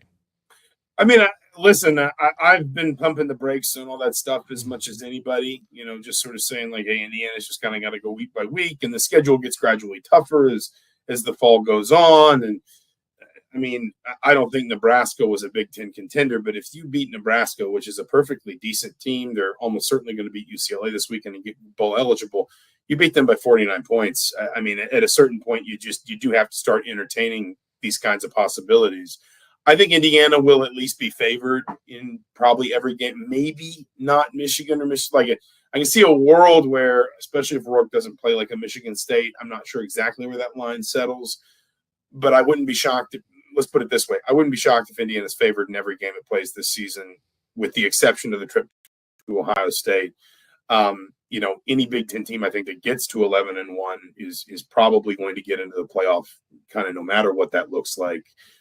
I remember on our podcast, just like our IU Sports podcast, opening up our preseason show, talking about predictions and outlook and everything, by reading out the Big Ten tiebreakers from an email that they distributed that day, just because I thought it was just a remarkable, like number 5 was, there's some analytics company that basically would just rate the teams and split them up that way. Number 6 was a coin toss. And I just remember thinking, oh, well, this will never matter. And now you're in a situation where, somebody pointed out, I think it was Bill Bender pointed out today, Indiana, Illinois, Ohio State, Oregon, and Penn State could all end up 11-1. And, if you want to see a perfect sort of chaos scenario in when you're trying to sort through tiebreakers, that feels like one. Listen, I know the statistics, the analytics say Indiana's maybe more likely than not to make the playoff. I've covered enough Indiana football to know that the best thing to do for an IU fan is just to worry about the next game, enjoy what's happening, and just kind of see where you settle out. But if I think Taven Jackson can sort of man that position capably at quarterback, for at least a couple weeks. And if you do get Curtis Rourke back, let's say by the Michigan game, much less by the Michigan State game, I don't think there's any reason, if you can stay relatively healthy across the board beyond that, I don't think there's any reason this team can't be aiming at least for 10 wins, which, by the way, would be a program record. That's kind of the territory Indiana's operating in now. But maybe even getting to 11 and being in a position where Indiana is a playoff team come, I guess, are we going to call it Selection Sunday too? I suppose we are. The NCAA tournament has trademarked all that stuff, so maybe we have to call it something else Sunday. But Indiana might well be in that conversation. I'm a Florida State fan, so for us it was screw you Sunday, but I'm not going to get into that at all. Okay, so Washington this week, that's a team that's, I guess in flux would be the best way to describe them. They're good. They're not great. They've had some things that not, Will Rogers throws for a lot of yards, but does the schedule at least work out, because they haven't played a close game yet? Is this the good part of the schedule to at least have your backup quarterback getting some of those reps in those starts? Yeah, I mean, maybe at least Saturday. And first of all, I would say in Taven Jackson's defense, the quarterback, I mean, he started 5 games last season at Indiana. The quarterback situation was frankly not handled very well here last season. And that probably isn't surprising when you see just the overall results that Indiana put kind of on the field. But Jackson looked a lot better in the spring game. He frankly probably outplayed Curtis Rourke in the spring game. I understand he was operating with a comfortable lead at home, but he was 7 of 8 for 91 yards and 2 scores against Nebraska. He's a redshirt sophomore. He was a 4-star prospect out of high school. He was a state champion at one of the powerhouse programs up in Indianapolis. There's a lot of pedigree and a lot of arm talent there. And just like Curtis Rourke, who was very good at Ohio, but probably not quite at this level, Jackson has also been working within a system that's very quarterback friendly. That is Mike Shanahan's the play caller. It's Curt Cignetti's kind of scheme. Tino Sunseri is heavily involved as quarterbacks coach. Those 3 together have taken transfer quarterbacks. They've taken young quarterbacks and developed them. They have just a track record of building offenses that tailor really well to what their quarterback needs and what their quarterback's good at. I don't think it's at all unreasonable to think Indiana, for example, should still be favored in this game this weekend. And you talk about Washington, it's funny. There's some parallels between sort of Curt Cignetti taking so much, some players, some coaches, some culture from James Madison and transplanting it at Indiana. Jed Fish has done a lot of the same things with Arizona up in Seattle, maybe not quite to the same level. I think Washington's dangerous. Obviously, they beat Michigan a few weeks ago. The one big red flag more than anything else, if I'm sort of handicapping this game from a neutral perspective, it's that Washington's run defense has really struggled lately. And Indiana's pass offense has gotten a lot of the attention because of Rourke's performances and because they've had a couple 3 games where they've gone for 350 plus and looked really prolific. But Indiana's run game has been so consistent all year long. They have 10 more rushing touchdowns as a team than any other team in the Big Ten. They lead the Big Ten in rushes of 10 plus yards. They've got 3 different backs, maybe even 4 to some extent. You know, the rotation is kind of 2 at the top plus 1 behind, and then a 4th that they trust if they need to call on him. So they're incredibly deep. They'll constantly be fresh. You know, Washington really kind of got run over a little bit by Iowa a couple weeks ago. We'll see if they fix some things during the bye week. But this is the kind of game where on paper, if you're Indiana, especially the way you ran the ball in Nebraska, you should probably be able to run the ball as effectively, if not more so, against Washington. And then that makes life a lot easier for a quarterback making his first start of the season, you know, stepping in after spending so much time as the backup. And then I really do think, you know, it's hard not to kind of take Kurt Cignetti at face value when he says stuff like we're only worried about this game, because you can just see how, you know, how sort of, you know, intensely focused on the little details Indiana is, how well prepared Indiana is, how sharp Indiana is on those details. But I think also because of the nature of Curtis Rourke's injury and the extent to which he might be able to play against Michigan State, you also take this Washington game just, you know, on its own, worry about that, and then you move forward to the next thing when it's time to move forward to the next thing. Excellent stuff, Zach. Appreciate your time. Zach Osterman, Indy Star, Indiana undefeated, rolling along so far. Haven't even played a close game yet. Last thing, are you interested to see what happens when they play a close game? Because they haven't. Like, they've not really been like in that position in the fourth quarter where it's like, oh dear God, what are we going to do? Yeah, I mean, the only one that got that way really was the Northwestern game. They were up 3. They had a big third down kind of midway through the fourth quarter of that game. They were up 3. And I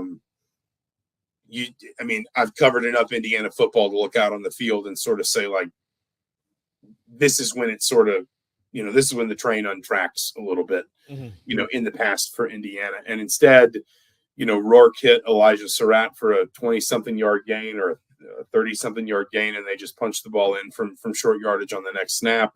And then they scored another touchdown late and pulled away. And Cignetti said after that game, he said, this was the first time we really got pushed. This was the first time, you know, he was very pleased after that Northwestern game. In some ways, probably more than he was after the Nebraska game. And I think it was partly for the point you make, which was, hey, it was still a 3-point game into the fourth quarter, had to convert a key third down to keep a drive alive. If Northwestern takes the ball back, they've got the momentum, because I think Indiana had been up 10 if memory serves, and then Nebraska scored a touchdown. So Indiana's got it back, and if they give it back to Northwestern and Northwestern goes down and scores again, suddenly it feels like that game is sort of, you know, snowballing in another direction.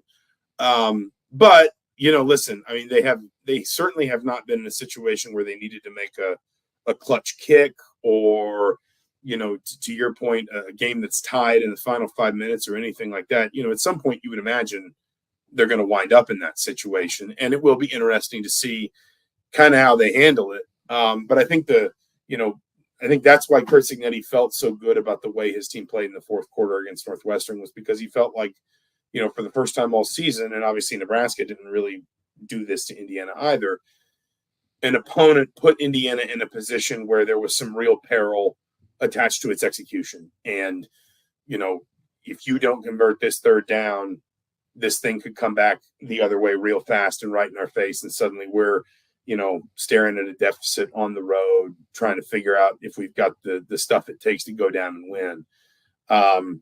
We'll see if they get put in that position sometime in the next 2 or 3 games. I think, you know, I said the Nebraska game was a big test of basically whether or not Indiana could at least kind of beat up on the middle class in the Big Ten. Now you've almost got to kind of progressively work your way up toward, you know, Washington, then Michigan State, then Michigan, trying to sort of prove maybe that you are the best of the middle class in the Big Ten and that you deserve a shot at the upper class, which is Ohio State.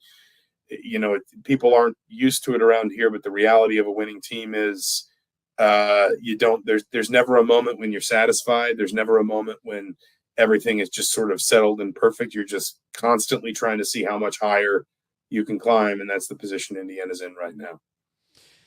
Zach Osterman, Indy Star. Zach, thank you so much. We'll talk to you again. Absolutely. Thanks for having me. All right, Zach Osterman with us here. This is 365 Sports. Hi, I'm Dana Hassel, President and CEO of American Bank. Waco is a great place for business, and for more than 70 years, American Bank has been the bank for business. We continue to invest in our growing community with state-of-the-art branches conveniently located to serve you within minutes. Our experienced bankers, lenders, and decision-makers work directly with business owners like you every day, providing tailored solutions, timely answers, and local insights, face-to-face. Schedule a meeting with one of our bankers today and find out what makes American Bank the bank for your business. Member FDIC. How did Edward Jones become one of the biggest financial service companies in the world? By not acting that way. Financial strategies, one-on-one advice, it's a big difference. And that's why Brad Wilson, your Edward Jones financial advisor, makes sense of investing. Experience the difference for yourself. Brad Wilson, 250 Sharon Drive in Woodway, 254-776-4337. Edward Jones, member SIPC. Ready to take your business to the next level? Carrion Solutions has got you covered.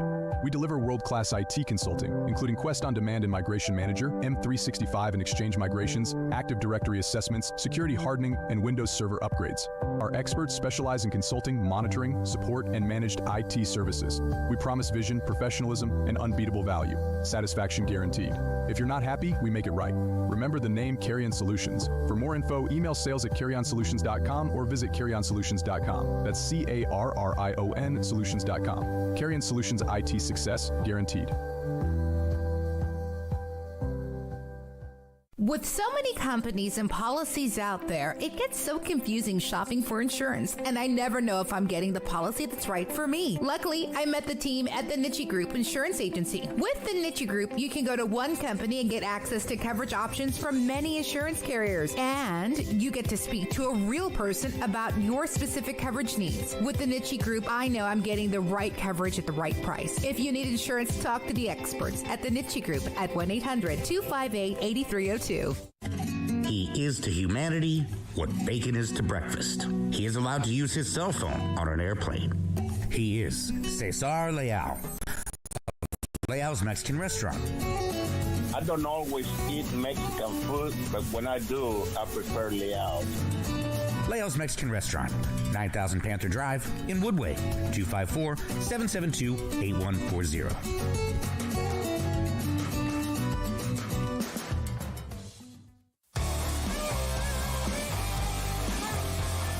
This is 365 Sports, powered by Sikkim365.com. The 5 o'clock hour is sponsored by Edward Jones Investments with financial advisor Brad Wilson. Investing his time and experience back to you and your money during today's changing times. Edward Jones, making sense of investing. Now here's David Smoak, Paul Catalina, and Craig Smoak.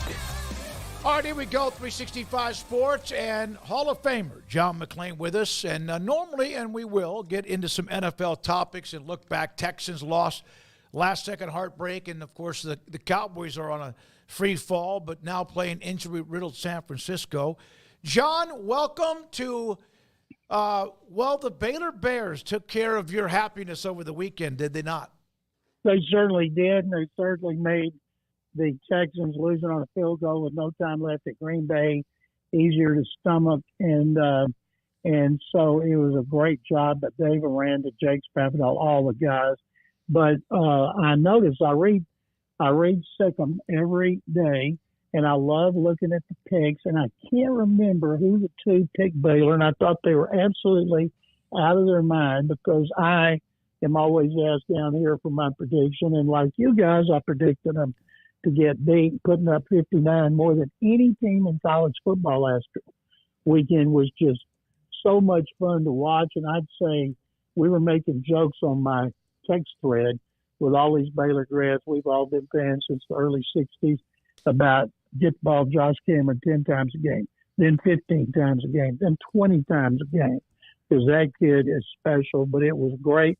I think they're going to beat Oklahoma State. We're all fired up now, get to be 500. And I don't know anybody that's not celebrating that victory and so happy. And I'm glad for Randa and the coaches and the players and all the fans that go to all the games and all my friends in Waco who cover the team. So congratulations to those fighting Baylor Bears. Now, I want them to kick the Mullet's butt. John, I was trying to think who he was talking about. Yeah, but it's Gundy, yeah. It's Gundy. Is there another Mullet? Yeah. No, I don't think so. I mean, it's the only one. John, when you saw the amount of points that they put up this week, were you like, where was that hiding? I was flabbergasted. And the offensive line did so much better. And I was happy to see Finn get that touchdown. If he hadn't gotten hurt, we may never have seen Sawyer Robertson make the improvement he's made, the growth. And for him to go back and do that in his hometown, was he not offered a scholarship by Tech? I don't remember what the timeline of that was. I read something about it that he wasn't, but how could he not be when he was at Coronado High School and he won all kind of awards? Well, I think Kingsbury, was it Kingsbury or it would have been somebody else at the time?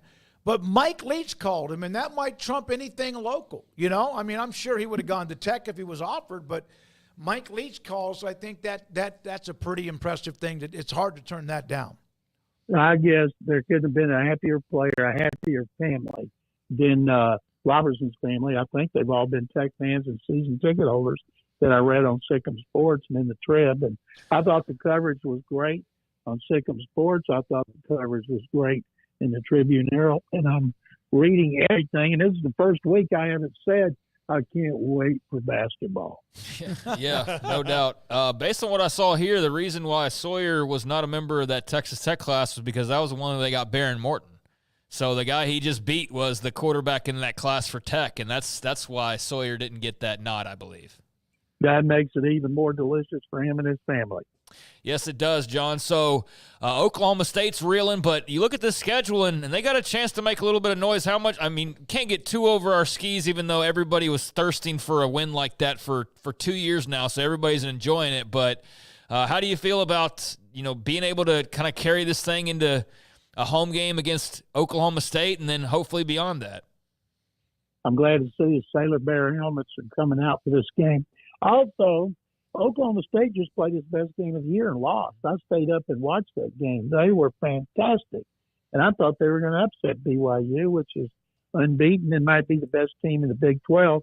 I've been watching the SEC a lot, and of course it's a superior conference. The Big 12's not as good, but the balance and the competition in the Big 12, my goodness, I just can't imagine that BYU is going to keep it up. And they're at Kansas State.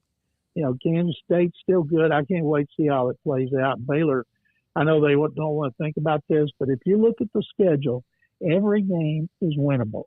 Not saying they're going to win, but they're winnable. If they play like that, they got a chance to win out. I'm not saying they will, but they're not playing Texas and not playing Oklahoma. I wish they were playing Oklahoma. And so I think you guys would agree that each of those games is winnable. Do you? Oh, yeah, for sure. No, there's no game where you're like, well, again, never knowing the Big 12 is so, psychotic in some ways, but I don't see a game where that's not going to happen.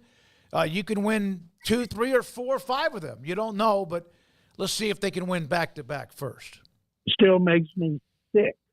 I want to vomit when I think about that, the end of the game in Colorado and how close they came to winning that game and where they would be right now. But this is a great chance to win, to continue to do a great job with the recruiting. And but everybody is pumped about it, and I know you guys are too. I hope that McLean Stadium every seat is sold because it always looks good on TV when they're doing, I don't know if it's helicopter shots, drone shots. There's not a better setting than when they're showing the river and the stadium, and I can't wait. John, I want to talk a little bit of NFL before we got to let you go. The Texans and Packers this weekend was not the most beautiful football game ever played. The Packers, come out on top. The Texans did not play all that great. Was there any alarm bells in this game for you, especially how C.J. Stroud struggled? So it didn't have anything to do with Stroud. It had to do with the utterly pathetic performance of their offensive line. They weren't beaten physically. They were beaten mentally. They are poorly coached. They were poorly prepared, and they couldn't make an adjustment. All Green Bay did was rush forward and do a bunch of stunts and loops, and the players were clueless how to pick them up. I felt sorry for Stroud. One time he went to sideline through his helmet. He's never shown that kind of emotion. They wasted Joe Mixon's 115-yard, 2-touchdown game. They had a defense that had 5 starters out. The defense went above and beyond, and they couldn't stop them on the last drive. They lost on a field goal with no time left, and now they play Indy. Beat Indy. They sweep the series, basically a 3-game lead, lose, and they're tied for first place, and people here are going to hit the panic button because that offensive line with the number 1 picks at tackle, left guard, a 2 at center, and an expensive free agent at right guard was wretched. John, San Francisco's 3-4. They have Dallas, which you would think would be a way to get healthy, but they're not healthy. They lose Ayuk. They might not have Debo.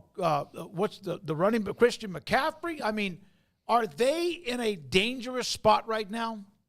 Right now, their leading receiver is going to be a guy who was shot in preseason, Pearsall. And but I think that Debo Samuel will be able to play. He's out of the hospital. He had pneumonia. He's got plenty of time to recover. But remember, teams that lose the Super Bowl don't go back to the Super Bowl. Other than New England one year, I think it's been the Bills since the early 90s when they lost 4 in a row. And that doesn't bode well for them. Fortunately for them, there's no great team in their division, so they can still win it. And I'll say this about the Cowboys. I do a weekly video with Mattress Mac at Gallery Furniture, and we talk about colleges and the NFL, and goes out on our social media platforms. And he always asks me about the Cowboys because he's got quite a few people that work for him that are Cowboy fans. I've tried to get him to fire him, but he won't do it. And so I tell him, what were you saying about Dak Prescott and the Cowboys when they beat Pittsburgh in Pittsburgh with a late touchdown? What were you saying then? Okay, they had a terrible game. They're going to get 3 defensive starters back. They're still not going to be able to run the ball. And I told them today, and I'd like to tell your audience, if you have not seen Boise State running back Ashton Jeanty, you have to watch him Friday night. They play UNLV. They both lost 1 game. I stayed up and watched him play against Hawaii 2 weeks ago, and he reminded me of Barry Sanders at Oklahoma State. And I told friends of mine who hate the Cowboys too, I said, you better hope the Cowboys don't end up with Ashton Jeanty. Then it'd be worth getting blasted right now for Derrick Henry having more yards, twice as many yards as the Cowboys have as a team. Yeah, he's John, I'll give credit to Craig because it was a couple of years ago because he does that Campbell Award and gets all the nominations. He's the one that first kind of had Ashton Jeanty on his radar, like this guy's really, really good. And obviously right now is among the favorites to be possibly win the Heisman Trophy. But, yeah, he's like a joystick video game player. That's a great way to put it. And Craig, congratulations, because his first 2 years there, he was dividing time with another back, and I'm thinking, who was that back? What happened to him? Last year he split time, still gained 1,300 yards. Now he may get more than Derrick Henry. And I think he went to high school in Frisco. Is that right? Yes, sir. And all these people came in big schools trying to get him last year, and he didn't leave. And I think he said his parents always told him, finish what you start. And, of course, that endears him to the NFL even more. Keep an eye on this kid. UNLV's a great story. Remember their quarterback quit on him? Everybody thought it was the end of the world. The guy's better. He is better. And so now all of a sudden they're glad that guy left. And so college football, as you guys know, has just been fantastic. For all of our complaining about the portal and the NIL the product on the field is just mesmerizing and captivating.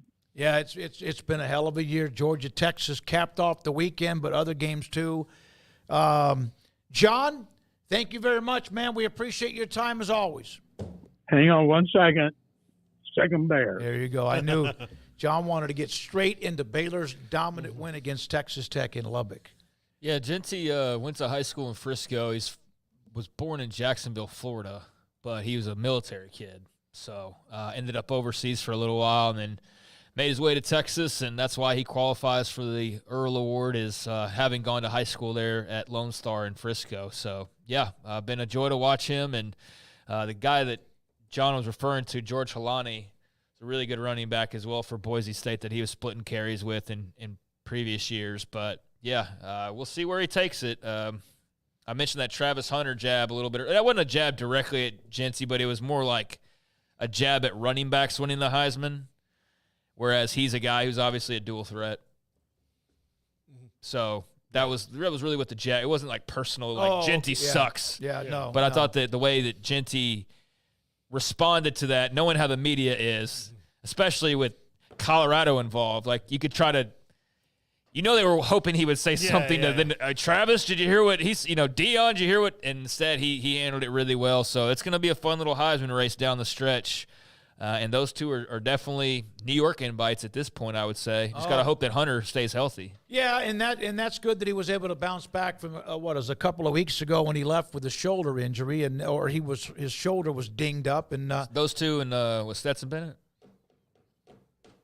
What? For the Heisman. Heisman? Those two and let's see. It's right now yours and Beck have to hold on. Beck. I said Stetson Bennett. I meant Beck. Yeah, I was wondering. I mean, my God. No, I would say if you took the three Carson right Beck. now, it would be Cam Ward, Travis Hunter, and Ashton. My joke failed because I was actually trying to poke fun at Carson Beck and how bad he was the other night. And did y'all watching how many times was he trying to throw to Texas in that game the other night? But he was not good. No, he was terrible, and that was a Heisman guy early on. But yeah, I was joking about him. But yeah, who'd you say? Genty, Travis, and Cam Ward.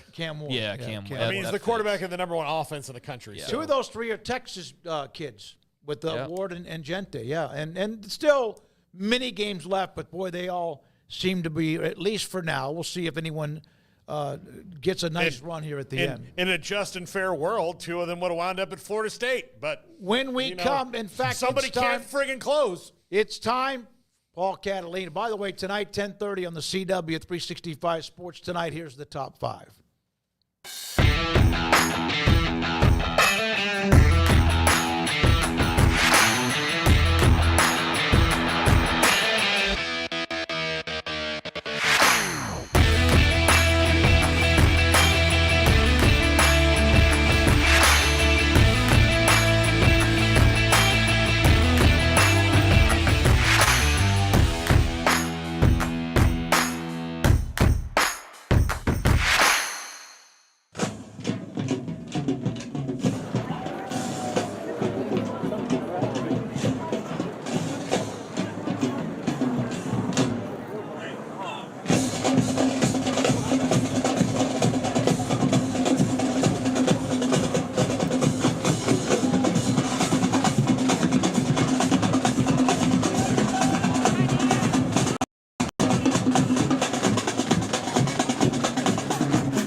For Paul Catalina's Top 5, brought to you by Texas Beef House. Where's the best beef in Texas? Your house when you order from Texas Beef House. Unleash the flavor of Texas raised Wagyu. From our pasture to your plate, TexasBeefHouse.com. Welcome back This is the top 5 presented by Texas Beef House. Use promo code 365sports. This is the 2025 hot seat. These are coaches I don't believe will be in the hot seat this year, but they'll be given things that they have to do better in order to keep their job next year. Number 5, and this one pains me, but Mike Norvell is going to be the hot seat in 2025 if he does not fix that offense. Look, the defense has played in pretty much every game good enough for them to win, but they can't block and they can't catch. And for that matter, they're not that good at throwing it either. Can they run the ball? I don't really know because they can't block. And can they pass the ball? I don't know because they can't catch, but it makes me think it's a little bit of both on that end. So what was supposed to be a power running offense this year has become a disaster. The entire offensive staff needs a shuffle. New offensive coordinator, especially new offensive line coach, all that is probably going to get done in the offseason at Florida State. If not, Mike Norvell is really going to be under the gun in 2025 to make it better because while last year was one of the best regular seasons in school history with a 13-0 finish, this year is the worst in 40 years. Willie Taggart didn't even hit this bottom rung of the ladder, and that's not good for Mike Norvell, especially in the new era of college football where talent comes in and talent goes out faster than you can possibly imagine. He's living that right now in Tallahassee. Number 4, Gus Malzahn at UCF. UCF, Oklahoma State, kind of in the same boat right now in the Big 12 where they just keep losing. Also, West Virginia in that boat where you just can't beat the good teams. When UCF gets an opportunity to beat a plus team, they have not yet. I think Gus will have to make some changes, maybe stabilize the quarterback position. They look good for most of the game, 97% of the game. In Ames this week, they looked fantastic, but lost it at the end, which has become a signature of Gus Malzahn's tenure at UCF. So he's going to have to make some changes in 2025. And number 3, Sonny Dykes. Here's him doing something he frequently does, which is yell at an official. He was kicked out of a game this year for arguing with the officials. That's not something I had ever seen before in my life, and the highs of 2022 are gone now, and this is a very mediocre team at TCU. They feel like they've got a good quarterback. They feel like they've got some good skill players, but they can't run the ball. They're not great on defense. And yes, they only gave up 7 this week to Utah, but that offensive coordinator just quit. So Sonny Dykes is going to have a lot of repairing to do to get back to the highs of 2022. Number 2, Hugh Freeze will not have a winning season at Auburn this year in year 2. Needs to fix the offense, which is not good. Dropped the game at the end of Missouri. Again, you can see the gap between the better teams and the mediocre teams. As Missouri's not as good as they were last year, but they're certainly steps ahead of Hugh Freeze and Auburn right now. And this is a guy who has thrown quarterbacks under the bus, has done everything to make himself look like a legitimate SEC coach again. But I think his act is wearing thin. He's also dealing with a fan base that is not afraid to pull the trigger, whether it's right or wrong. And Hugh Freeze has to get that team better. He's got a big-time quarterback coming in 2025. We'll see what happens on the Plains with Hugh Freeze. And number 1, Brent Venables. Here's him yelling, "It ain't ever good enough." And that's true. And at Oklahoma, that's how they're going to feel a lot of the time. They are very good on defense. They are atrocious on offense. And Oklahoma does not live by that standard. You want to know the problem with their offense? It was not Seth Littrell. It was the fact that they are talent deficient on offense at Oklahoma. Let me say that again. They are talent deficient on offense at Oklahoma. They do not have depth or skill players or plus linemen or anything like that on that side of the ball. And for that to happen at Oklahoma is shocking.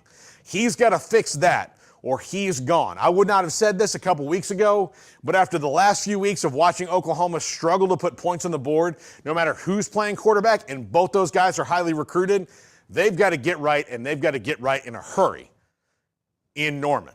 That's going to do it for the top 5. We say adieu right now.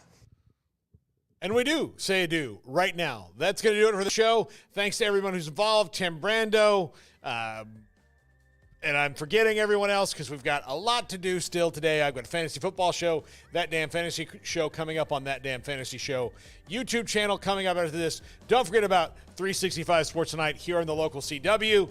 Later on, everybody.